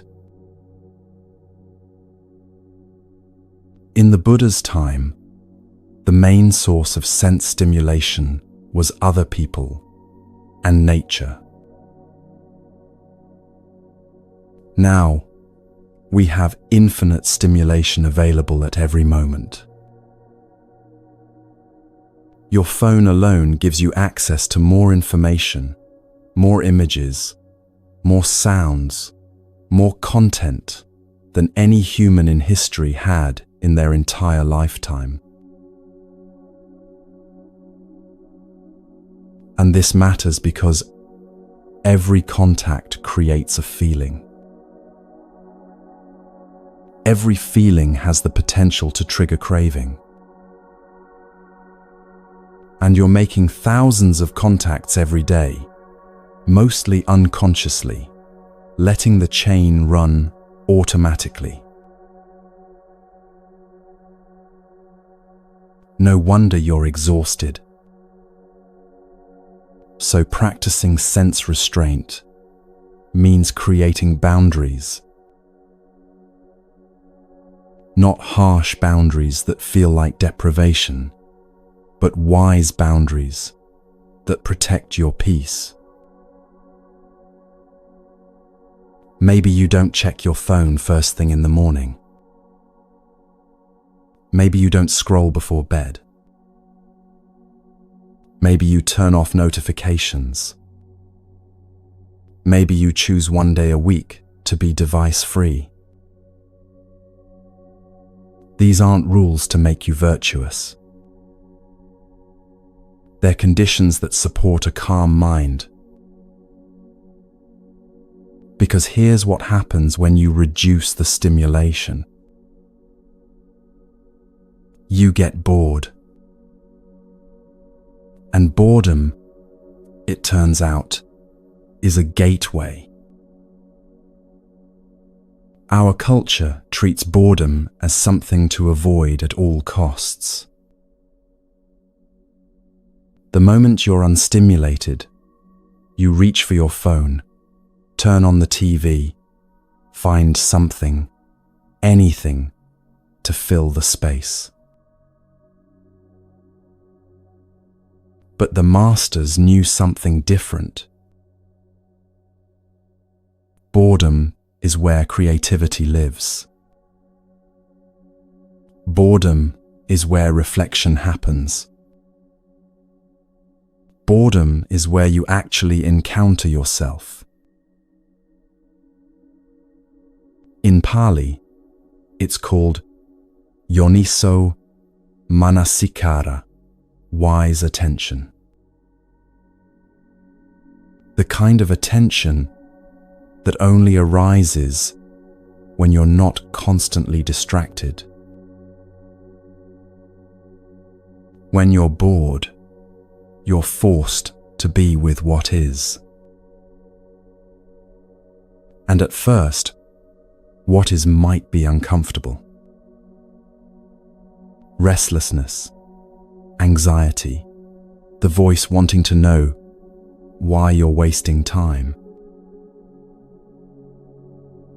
But if you stay with it, if you don't immediately reach for distraction, something shifts. The restlessness settles. The anxiety reveals what it's actually about. The voice quiets because it has nothing to comment on except this moment, this breath, this simple experience of being alive. This is why meditation retreats often involve periods of what seems like doing nothing. Sitting, walking slowly, eating in silence. It's not to torture you. It's to remove the constant stimulation so you can finally see what's underneath. And what's underneath, always, is the choice. The choice to follow craving or not. The choice to build the story or let it dissolve. The choice to be swept away by the feeling or to simply acknowledge it and let it pass. You're not rejecting the world when you guard your sense doors. You're choosing what you let in. And that choice creates space for peace. Now, there's one more practice that supports all of this. One more capacity you need to develop on this path. The ability to be alone. Not lonely, but solitary. Not isolated, but self-sufficient. This might sound contradictory after everything we've said about interdependence and connection. But it's not. The Buddha himself, after his awakening, spent long periods in solitude. And he encouraged his students to do the same. Not as rejection of community, but as essential training for the mind. Because here's the truth. If you can't be at peace alone, you'll use relationships to avoid yourself. You'll seek connection not from wholeness, but from need. Not from choice, but from dependence. And relationships built on need eventually become prisons. There are yogis in the Himalayas who spend years, sometimes decades, in solitary retreat. And when you meet them, they're not grim or withdrawn or socially awkward. They're the most radiant, joyful, present people you'll ever encounter. They've learnt something most of us never learn. That being alone doesn't mean being lonely. Loneliness is the feeling that arises when you believe you need someone else to be complete. Solitude is the peace that comes from knowing you're already whole. The Buddha told his attendant, Ananda, something profound. Ananda had said that spiritual friendship seemed like half of the holy life. And the Buddha corrected him. No, Ananda. Spiritual friendship is the whole of the holy life. This teaching is called Kalyana Mittata, noble friendship, spiritual companionship. You need others on this path. You need teachers, guides, friends who understand the journey. You need community, sangha, that supports your practice and calls you back when you lose your way. But you also need to learn solitude. Because in solitude, you discover whether your peace is real or just borrowed from circumstances. If you can only feel okay when you're with others, when you're busy, when you're distracted, then your peace is fragile. It depends on conditions that will inevitably change.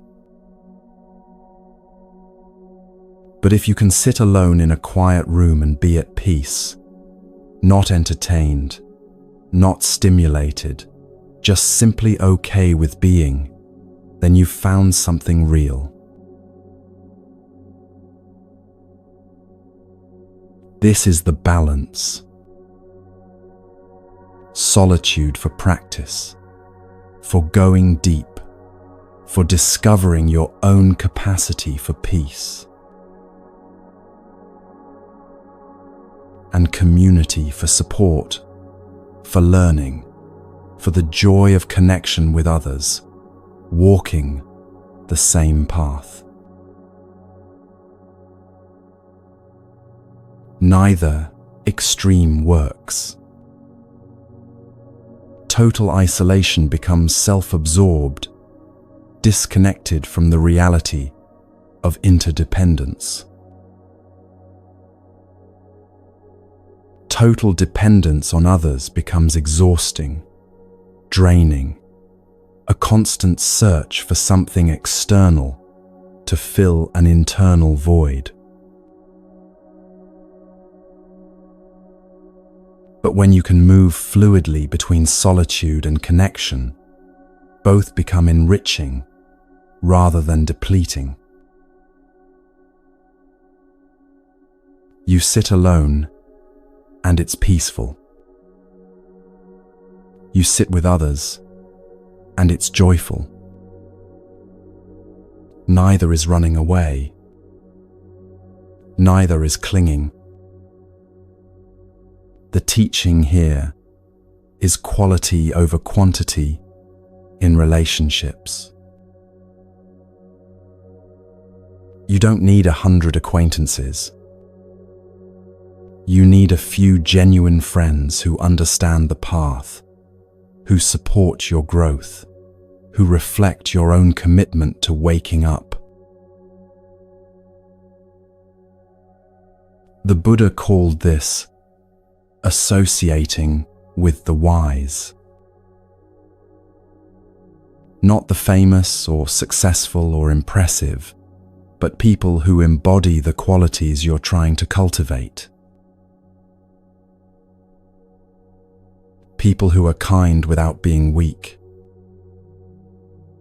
strong without being harsh, disciplined without being rigid. People who can sit in silence without discomfort, who can speak truth without cruelty, who can hold your struggles without trying to fix you. These relationships are rare, but one genuine spiritual friendship is worth more than 1,000 casual connections. Because when you're surrounded by people who are also practicing, who are also working to see clearly and live ethically and develop concentration, you're not constantly swimming upstream. The culture around you supports waking up rather than staying asleep. This is why community matters. Why Sangha is considered one of the 3 refuges in Buddhism, alongside the Buddha and the teachings themselves. You take refuge in the Buddha, the possibility of awakening, You take refuge in the Dharma, the teachings that show the way. You take refuge in the Sangha, the community that walks beside you. But even within community, you need to develop your own strength. Your own capacity to be with yourself without needing constant company or validation or distraction. There's a practice some teachers recommend. Spend 1 day a week in voluntary solitude, not as punishment or deprivation, but as training. Turn off your phone. Don't speak to anyone unless absolutely necessary. Just be with yourself for 24 hours. At first, it's excruciating. All the things you usually avoid by staying busy rise to the surface. The anxiety, the restlessness, the voice that says you're wasting time, the compulsion to check your phone even though you know it's off. But if you do this consistently, something remarkable happens. You start to enjoy it. You start to look forward to it. That day becomes not a burden but a gift, a day to reclaim yourself, to remember who you are underneath all the roles and relationships and responsibilities. And then when you return to connection, you bring wholeness instead of need. You're not looking for someone to complete you because you've discovered you're already complete. You're not desperate for validation because you've learned to validate your own experience. You're not running from yourself into the arms of others because being with yourself has become peaceful. This changes everything about how you relate. Relationships become choices, not needs. You connect because you genuinely enjoy the other person, not because you can't bear to be alone. You create space for authentic intimacy because you're not clinging from a place of emptiness. And paradoxically, when you no longer need connection, connection becomes richer. Because now it's two whole people meeting, not two halves, desperately trying to become whole through each other. So learn to be at peace alone. Cultivate solitude as a practice, not as isolation, but as self-discovery. Spend time in silence, in stillness, in the simple presence of your own being without distraction or entertainment or the need to be anywhere other than where you are.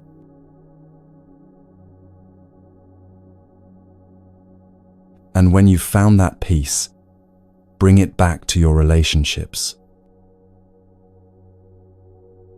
Share it, express it, let it overflow into connection with others who are also learning to be whole. Then every relationship becomes a choice, not a need. And that's when real love becomes possible. Not the desperate, grasping kind that needs the other person to stay a certain way forever, but the spacious kind that honors change, celebrates growth, and lets go when letting go serves the highest good of all. This is the path to self-compassion. Not a single technique or practice, but a way of being that emerges from understanding. You understand that peace is your natural state, just obscured.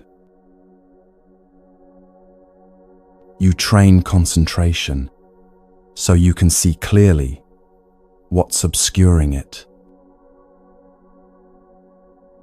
You guard your sense doors so you're not constantly triggered into reactivity. You develop the capacity for solitude so your peace doesn't depend on favorable conditions. And through all of this, gradually, naturally, the voice that's been tormenting you begins to quiet. Not because you've suppressed it or fought it into submission, but because you've removed the conditions that sustained it.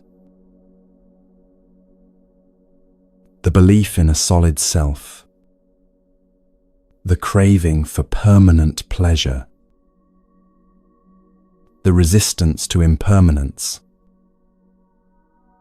the dependence on external validation. As these dissolve, the voice has nothing left to say. And what remains is kindness. Not as something you force yourself to practice, but as what naturally emerges when you're not at war with yourself.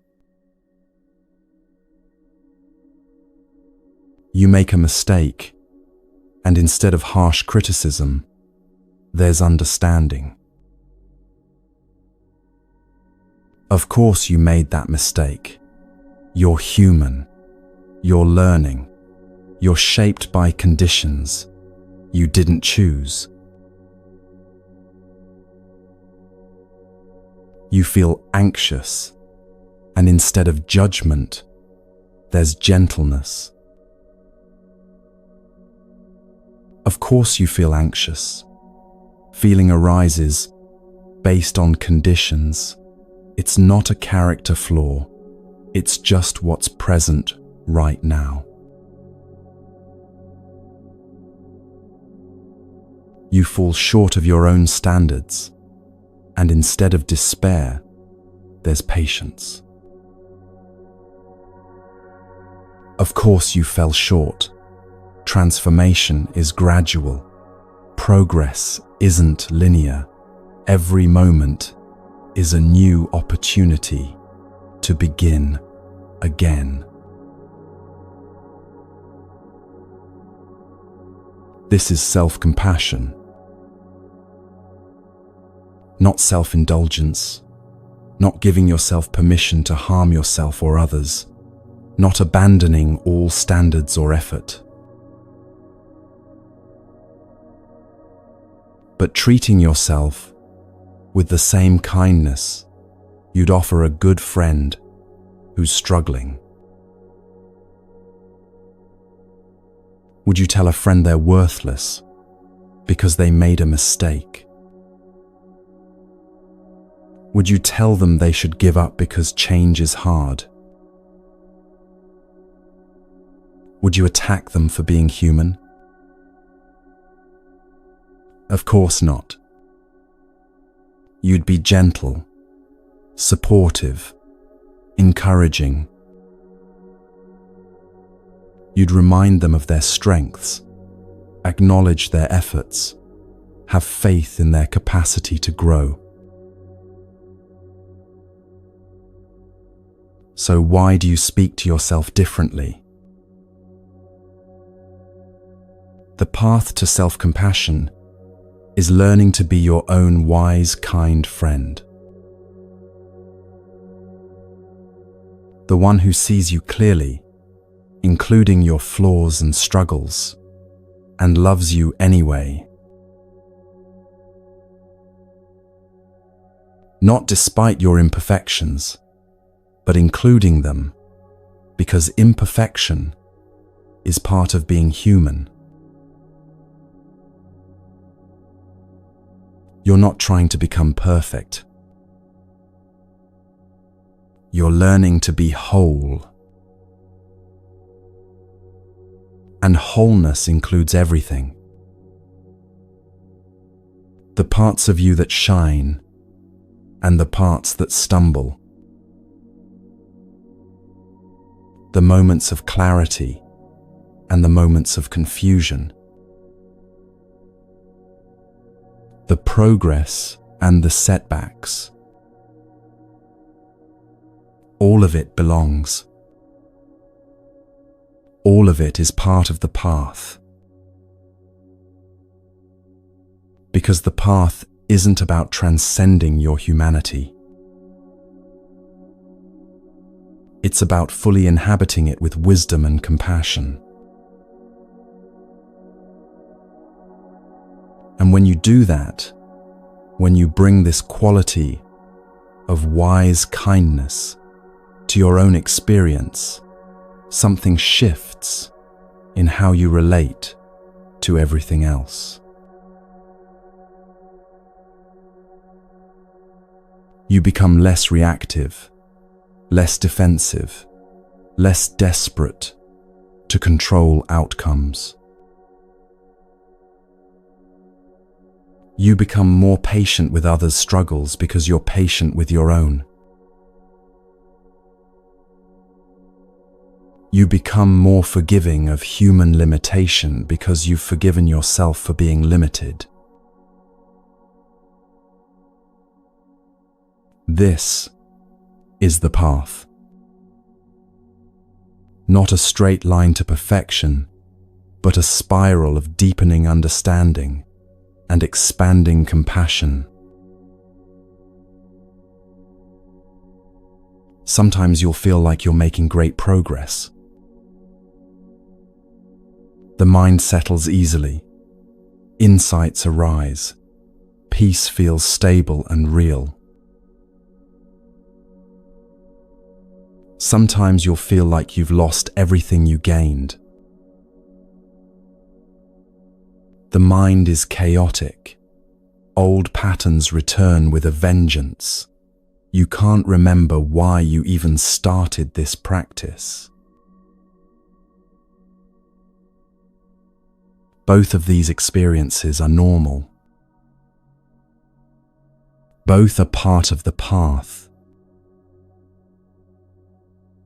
Because you're not building something new that needs to stay perfect. You're uncovering what was always there, and sometimes more dust becomes visible before it clears. Trust the process. Trust the practice. Trust your own capacity to wake up, even when waking up feels impossible. Because every moment of practice matters. Every time you return to the breath, guard your attention, choose solitude, extend kindness to yourself. You're creating conditions for transformation.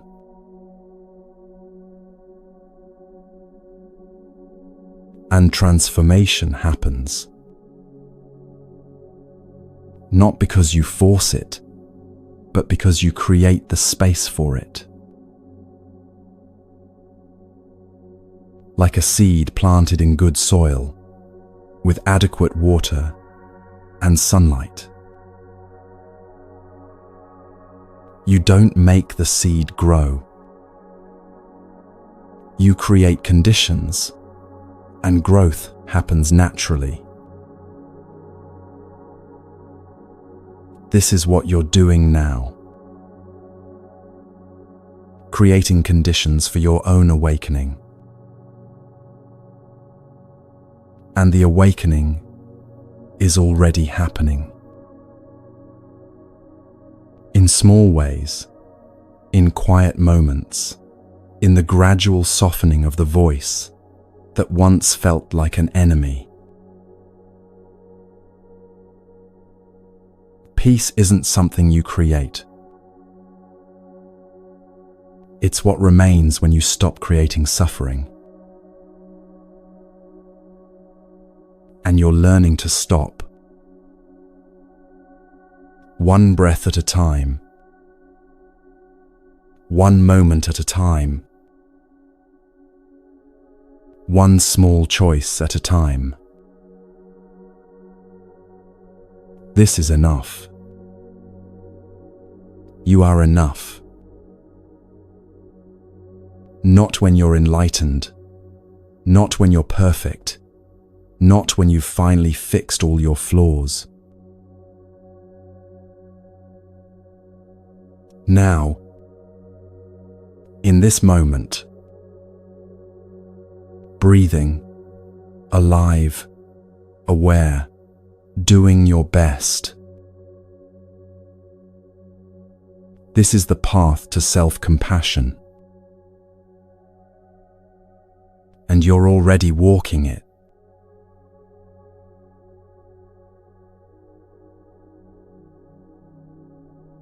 Now we come to the practices that change everything. The trainings that transform the heart from a battlefield into a sanctuary.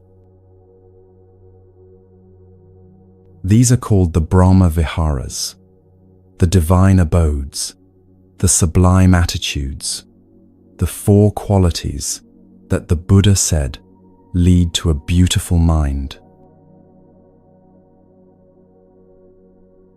They're not abstract philosophy. They're practical tools you can use today, right now, in the middle of your messy, complicated, imperfect life.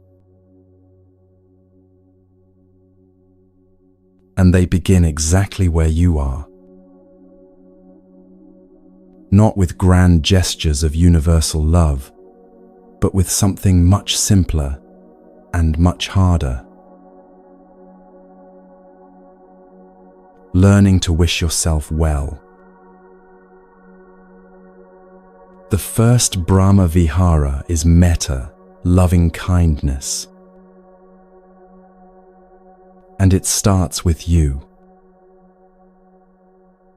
This might feel wrong, selfish even. Shouldn't you focus on others first? Isn't self-love just narcissism dressed in spiritual language? But here's what the masters understood. You can't give what you don't have. If your own heart is a war zone, if you're cruel to yourself every moment of every day, how can you offer genuine kindness to anyone else? You might be able to perform kindness, to go through the motions, to do nice things because you think you should. But it won't be genuine. It won't be sustainable. And deep down you'll resent it, because you're giving from depletion rather than overflow. So, metta practice begins with self. Not because you're the most important person in the universe, but because you're the foundation. The traditional practice uses 4 phrases. Simple wishes that you direct first toward yourself and later toward others. May I be happy. May I be healthy. May I be safe. May I live with ease. That's it. 4 simple wishes. But when you first try this, something surprising might happen. You might not be able to say them. The words stick in your throat, or they feel hollow, fake, like you're lying to yourself. Or the voice immediately objects. You don't deserve happiness. You don't deserve ease. Look at all the ways you've failed. This is normal. This is what happens when you've been at war with yourself for so long that peace feels foreign. But stay with it. You don't have to believe the words for them to work. You're not trying to convince yourself of anything or generate feelings you don't have. You're simply planting seeds,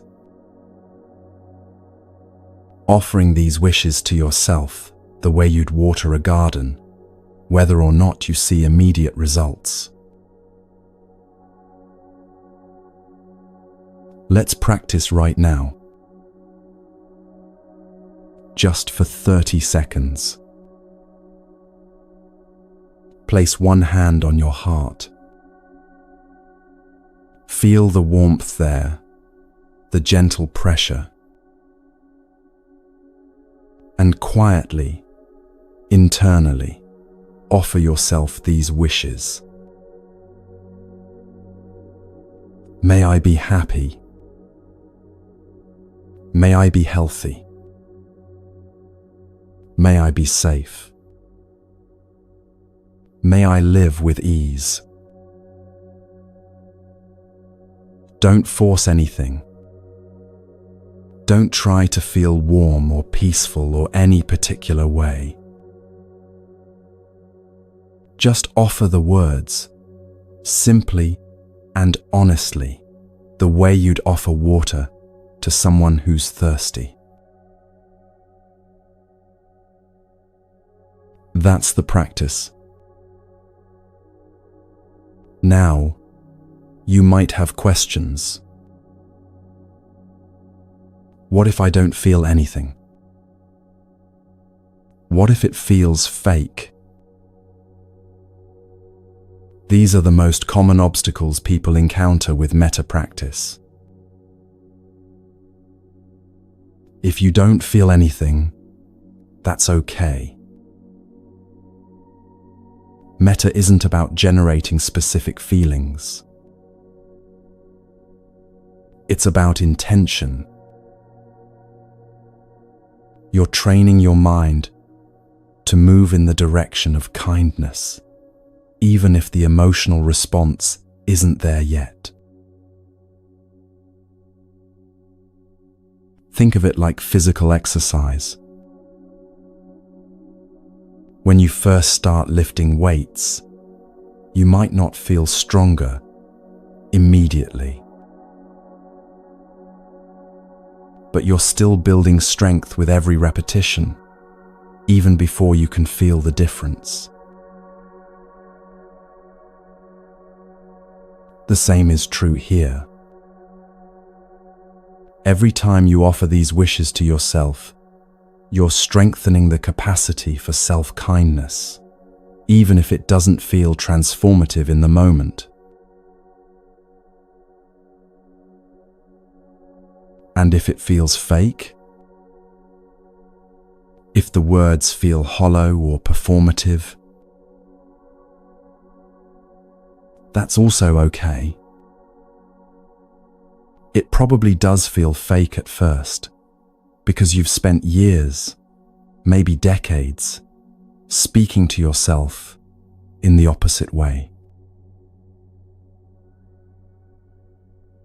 But here's the thing about practice. You don't wait until you feel like being kind to yourself before you practice kindness. You practice kindness, and eventually, the feeling follows. It's like smiling even when you don't feel happy.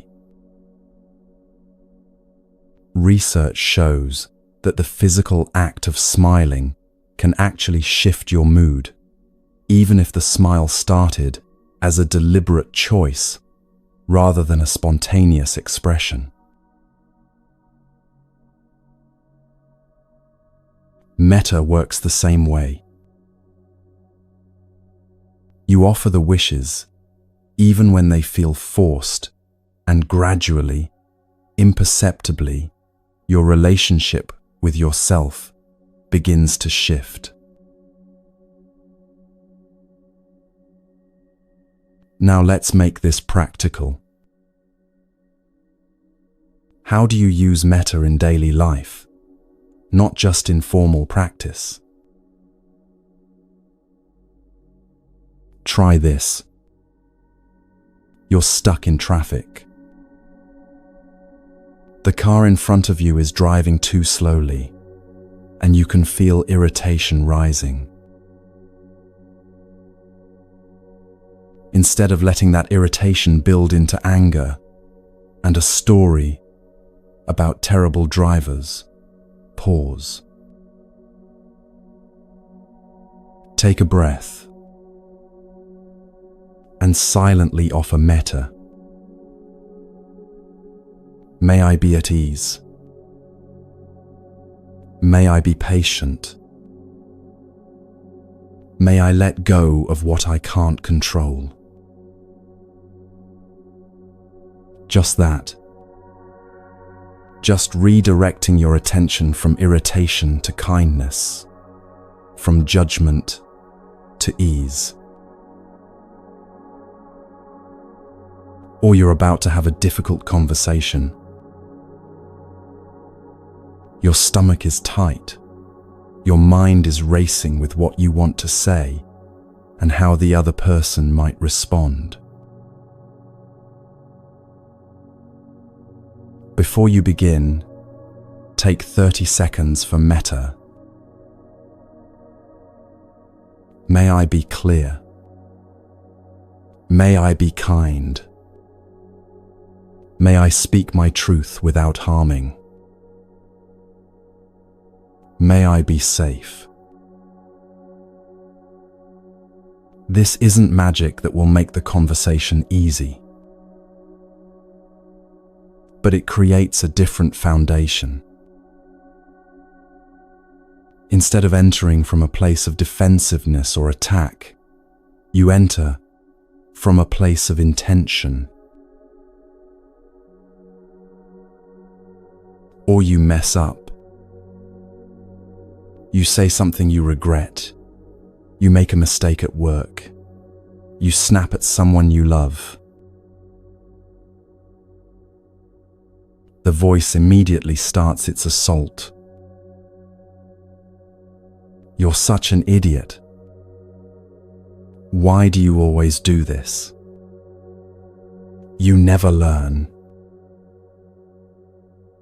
And right there, in the middle of that attack, you can interrupt with metta. May I be kind to myself even when I make mistakes. May I learn from this without drowning in shame. May I be patient with my own humanity. This is the real practice. Not sitting peacefully on a cushion, wishing yourself well, but bringing that same quality of kindness into the moments when you most want to attack yourself.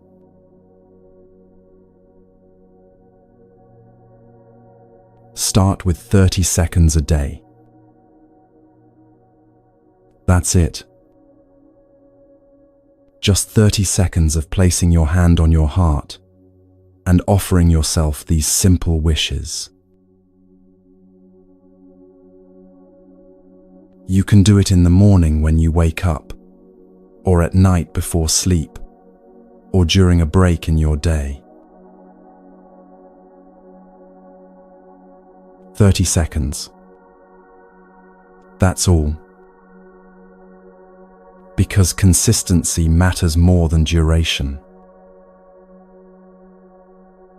Better to practice for 30 seconds every single day than to do an hour-long session once and never return to it.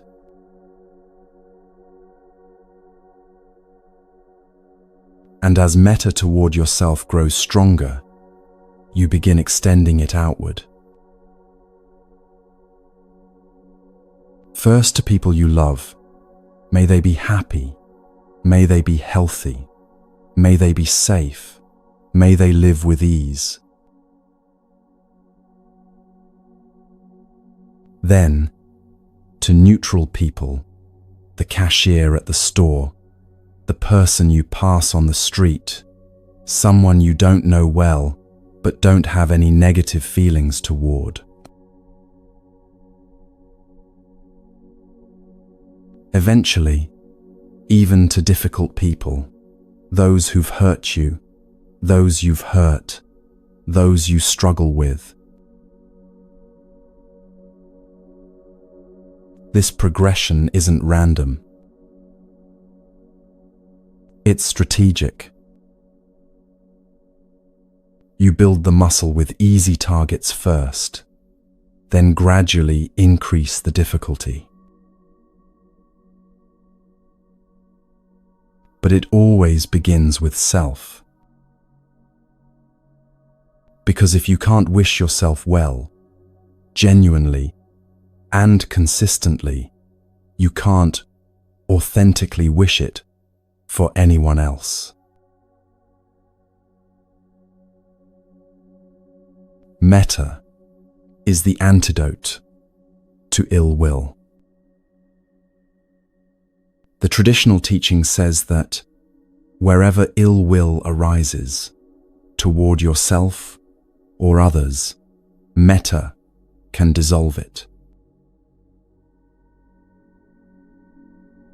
Not by suppressing the anger or pretending it doesn't exist, but by offering a different perspective. This person who hurt me, they also want to be happy. They're also struggling with their own hindrances, their own conditioning, their own pain. This doesn't excuse harm.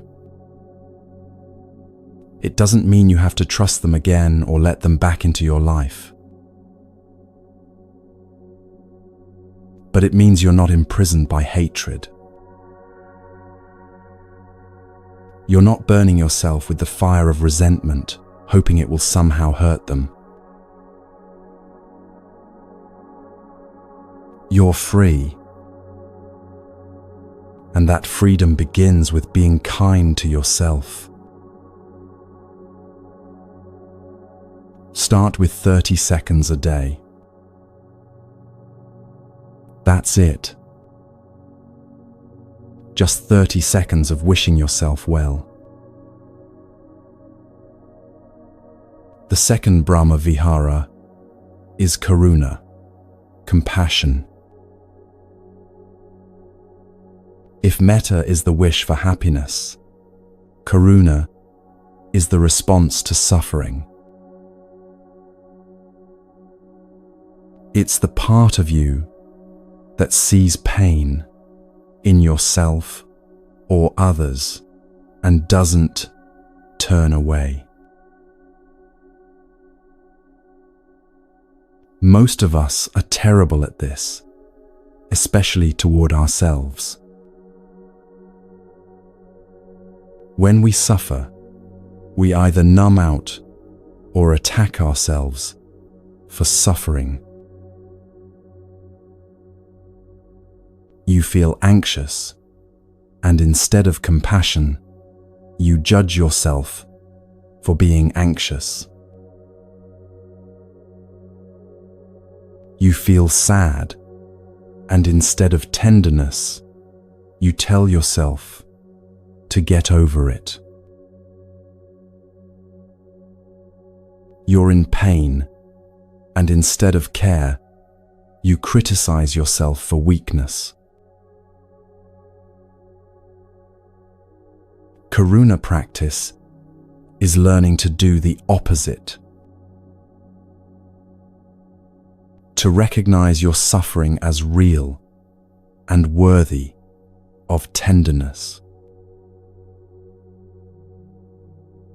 There's a bodhisattva in Buddhist tradition named Avalokiteshvara, the embodiment of compassion.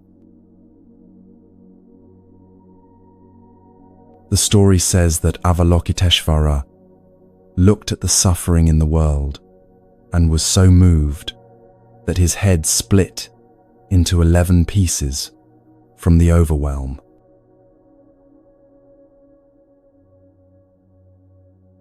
And instead of giving up, each piece became a new head, each one seeing suffering more clearly, each one more committed to responding with compassion.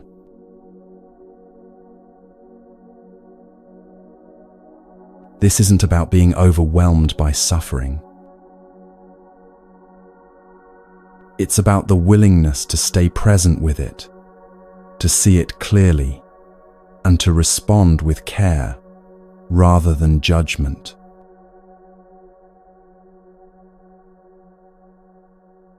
Here's a practice you can try right now. Think of something you're struggling with. Maybe it's anxiety about the future. Maybe it's pain from the past.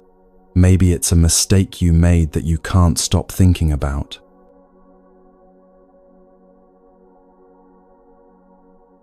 Place your hand on your heart. Feel the warmth there. And speak to yourself the way you'd speak to a small child who came to you crying. You wouldn't say, "Stop crying. You're being ridiculous. This isn't a big deal." You'd say, "I see you're hurting. I'm here.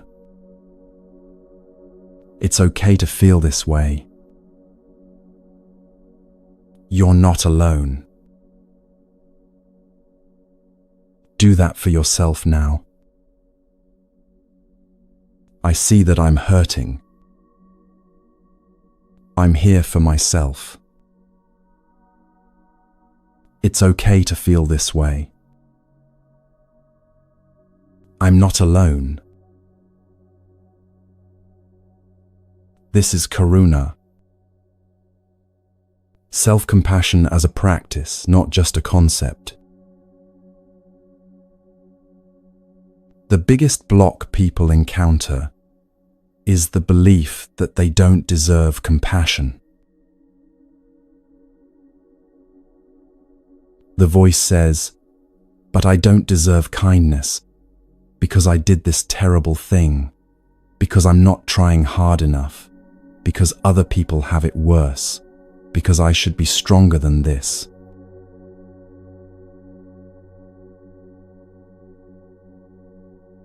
And here's where you need to understand something crucial. Compassion isn't about deserving. You don't earn compassion through good behavior or lose it through mistakes. Compassion is what you offer to suffering, period. If you saw a stranger bleeding on the street, you wouldn't ask if they deserved medical care before calling for help. You'd respond to the suffering you see. The same applies to your own pain. It doesn't matter if you think you caused it, or if you think you shouldn't be feeling it, or if you think others have it worse.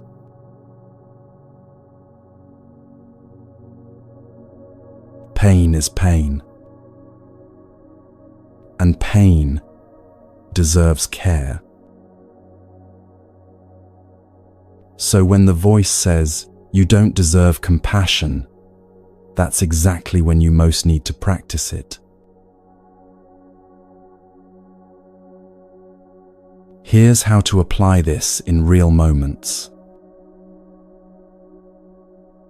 You fail at something important. You didn't get the job. The relationship ended. The project fell through. The voice immediately starts. See, you're not good enough. You never were. This proves it. And instead of believing that, you pause. Hand on heart. Deep breath. This hurts. Of course it hurts. Failure is painful for everyone. I'm allowed to feel disappointed without it meaning I'm worthless. Or you're embarrassed. You said something awkward. You tripped in public. You made a social mistake, and now you can't stop replaying it. Instead of drowning in shame, you meet it with compassion. I'm embarrassed right now. This feeling is uncomfortable, but it's temporary. Everyone makes social mistakes. I can be gentle with myself while I learn. Or you're in pain, physical, emotional, spiritual. Just pain with no clear solution. Instead of demanding it go away or judging yourself for having it, you acknowledge it. This is painful. I don't have to fix it right now.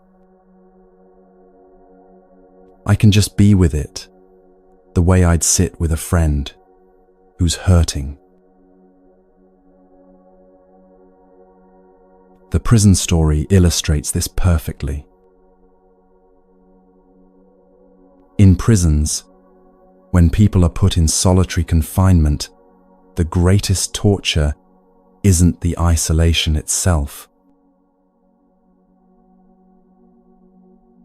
It's being alone with their own minds, with all the things they've done, with all the voices telling them they're irredeemable.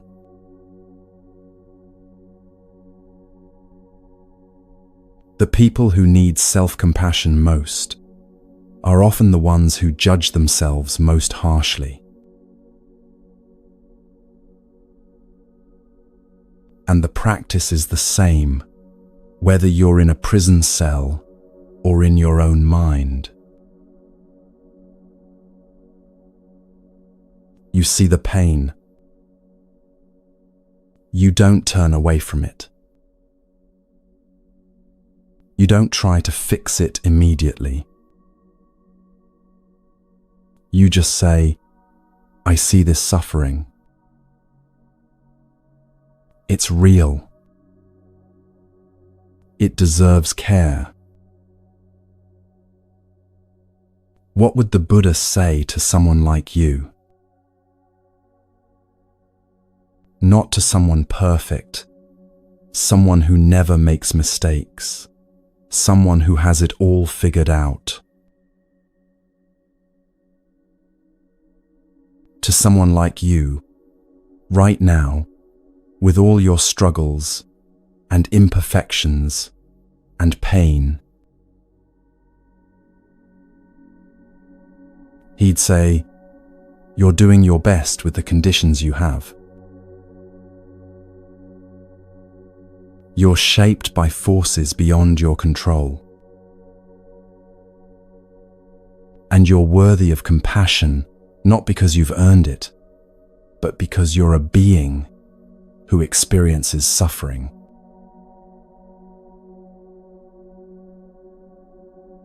You've been so cruel to yourself for so long. What if you tried kindness just once? The third Brahma Vihara is mudita, sympathetic joy. This is the practice of celebrating good fortune in yourself and others. And it's surprisingly difficult.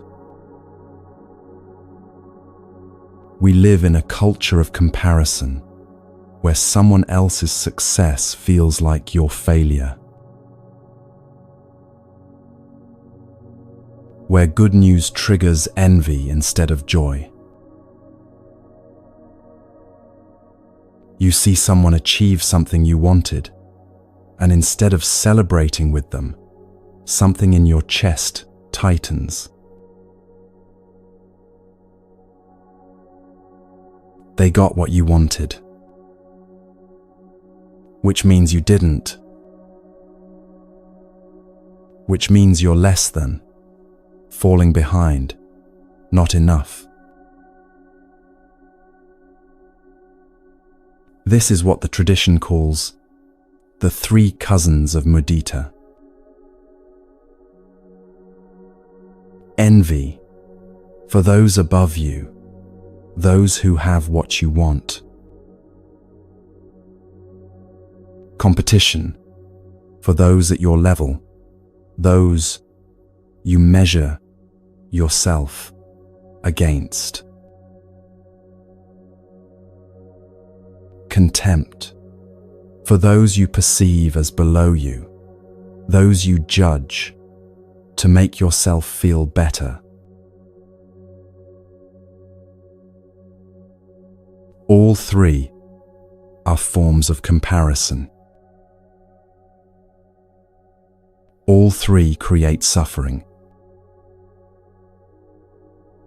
All three prevent genuine connection. Mudita is the antidote. It's training your heart to expand rather than contract in the face of others' happiness. The practice starts with yourself. When something goes well for you, can you celebrate it without immediately undermining it? You accomplish something, and the voice says, well, it wasn't that impressive. Anyone could have done it. It was probably just luck.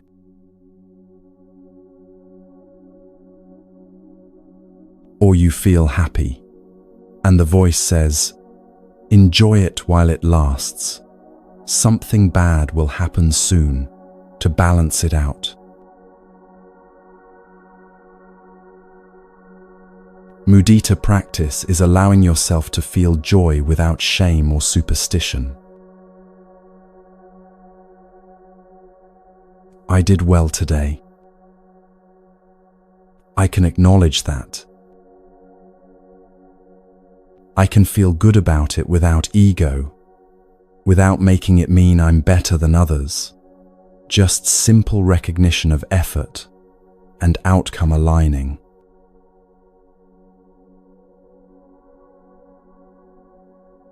Then you extend it outward. Someone you love succeeds, and you genuinely celebrate with them. No hidden jealousy, no secret wishing you were in their position, just pure happiness for their happiness.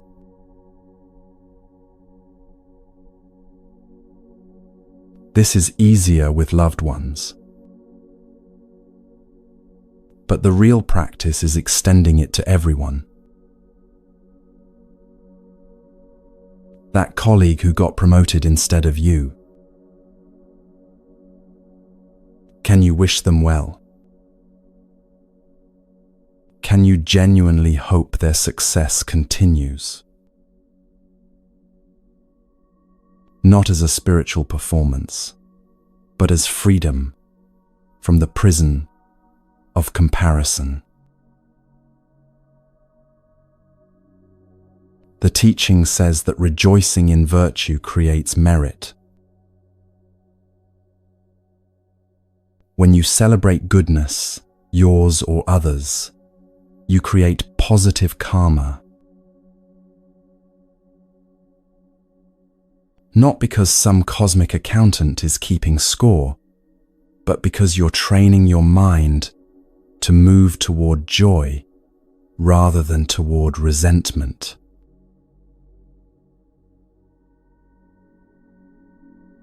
And what you practice grows. If you practice envy, envy strengthens. If you practice mudita, the capacity for joy expands. The Buddha was remarkably practical about this. He said, "Don't believe anything just because I said it or because it's in ancient texts. Test everything yourself." This teaching is called the Kalama Sutta, and it's the Buddha's scientific method. Approach these practices like experiments. Try mudita for a week. When you notice envy arising, deliberately practice celebrating the other person's success instead. See what happens. Does it make you happier or more miserable? Does it create connection or isolation?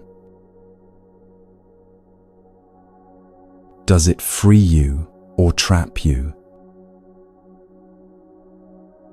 You'll discover that every time you celebrate someone else's joy, you train your heart to expand.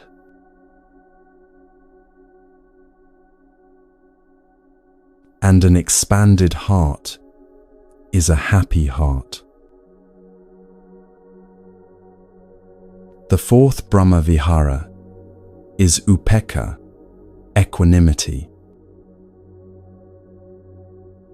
This is the most misunderstood of the four, so let's be clear about what it isn't.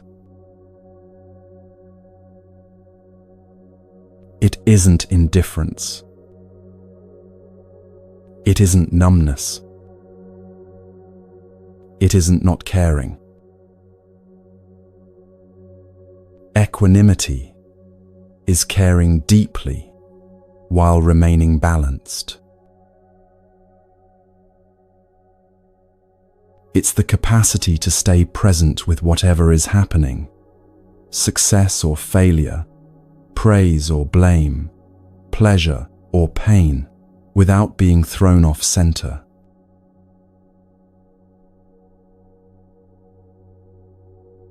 The tradition teaches about the 8 worldly winds, 4 pairs of opposites that blow through every life. Gain and loss, fame and disrepute, praise and blame, pleasure and pain. Most people are tossed around by these winds. When things go well, you're elated, convinced this is how life should always be. When things go poorly, you're devastated, certain you'll never recover. Equanimity is the stillness at the center of the storm. Not because you've stopped caring, but because you understand impermanence so deeply that you're not shocked by change.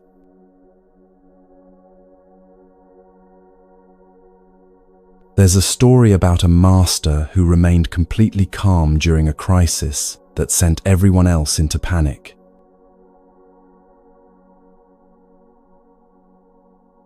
When asked how he could be so peaceful when disaster was unfolding, he said, "I'm not indifferent to what's happening. I care deeply. But I also know that this, like everything else, is impermanent." Reacting with panic won't help. Staying clear and present might. This is equanimity embodied. It's the difference between being reactive and responsive. Between being controlled by circumstances and working skillfully with them. Here's how to practice this in real time with the 8 winds. You receive praise for something you did. The normal response is to cling to it, to let it define you, to feel anxious about whether you can maintain that standard.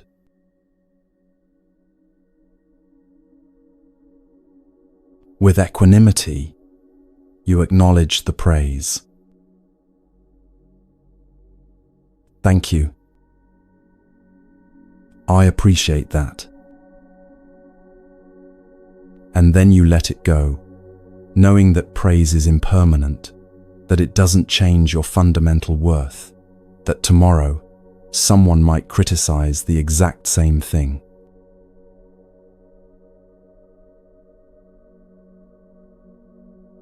You receive criticism. The normal response is defensiveness, shame, or anger. With equanimity, you listen. Is there truth in this criticism that I can learn from? If yes, I'll take that and improve. If no, I'll let it pass like weather. Either way, I'm not defined by someone else's opinion. You experience pleasure, a beautiful day, a delicious meal, a moment of connection. With equanimity, you enjoy it fully, knowing it won't last, savoring it precisely because it's temporary.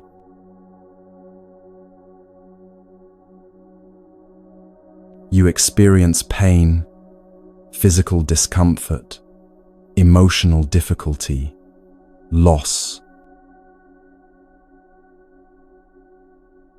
With equanimity, you acknowledge it without adding the suffering of resistance. This hurts. Of course it does.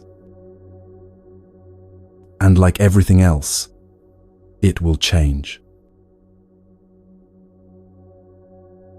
The practice is learning to stay grounded when life falls apart and staying humble when everything goes right.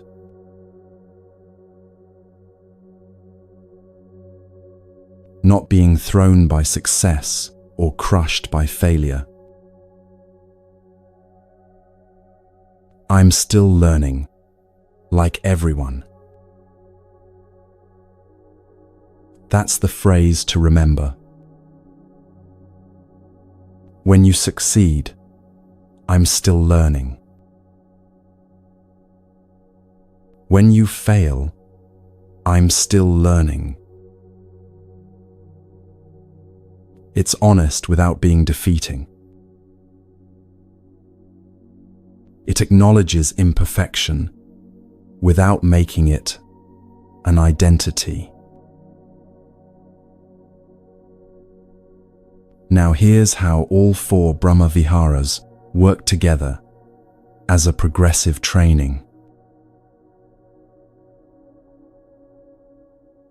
You start with metta, learning to wish yourself and others well. Then karuna, learning to respond to suffering with care rather than judgment. Then mudita, learning to celebrate good fortune without comparison. Finally, upekkha, learning to stay balanced through all of it. Each one builds on the previous.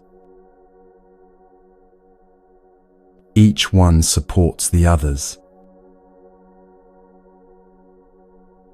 Metta without karuna becomes superficial, just positive thinking without depth.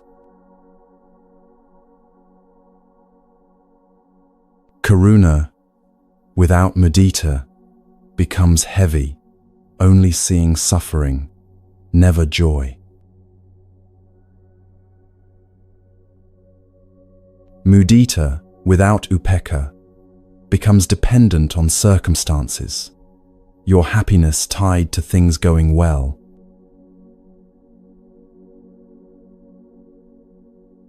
But together, they create a heart that's both tender and strong, caring and balanced, open and stable. This is the heart of freedom. Loving fully, without clinging. Seeing suffering clearly, without being destroyed by it. Celebrating joy genuinely, without needing it to last forever. Staying present with whatever comes, without being controlled by it.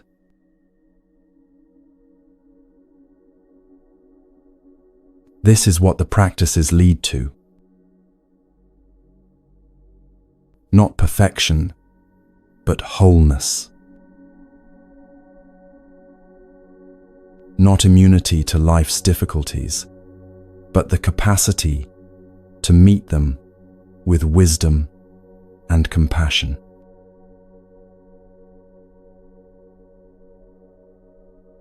Start small. 30 seconds of metta a day. A moment of self-compassion when you're struggling. One genuine celebration of someone else's happiness. One conscious breath when the winds start blowing. These small practices compound.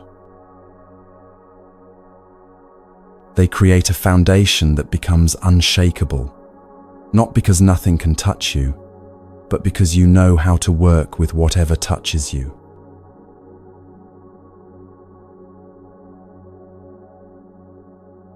This is the heart of freedom. Loving fully, without clinging.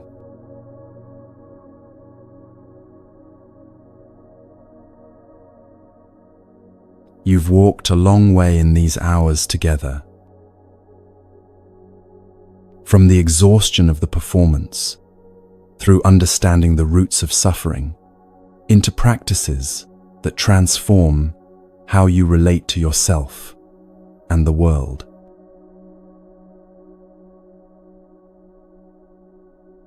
And now comes the question everyone asks. What happens after these 3 hours? Here's the truth. You won't be enlightened. The voice will return. Old patterns will resurface. Some days will feel harder than others. This is normal. This is the path. Progress isn't linear. You don't climb steadily upward towards some final destination where everything is perfect and you never struggle again.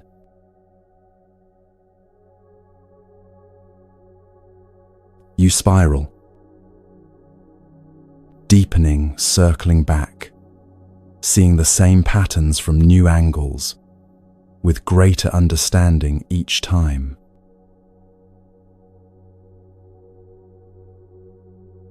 What you do tomorrow matters more than what you understood today. Start with one practice. Just one. 30 seconds of metta when you wake up. One conscious breath before reacting. One moment of noticing the voice without believing it. This isn't the end. It's the beginning. The Buddha's final teaching, his last words before he died, were these: be a light unto yourself. No one can walk this path for you.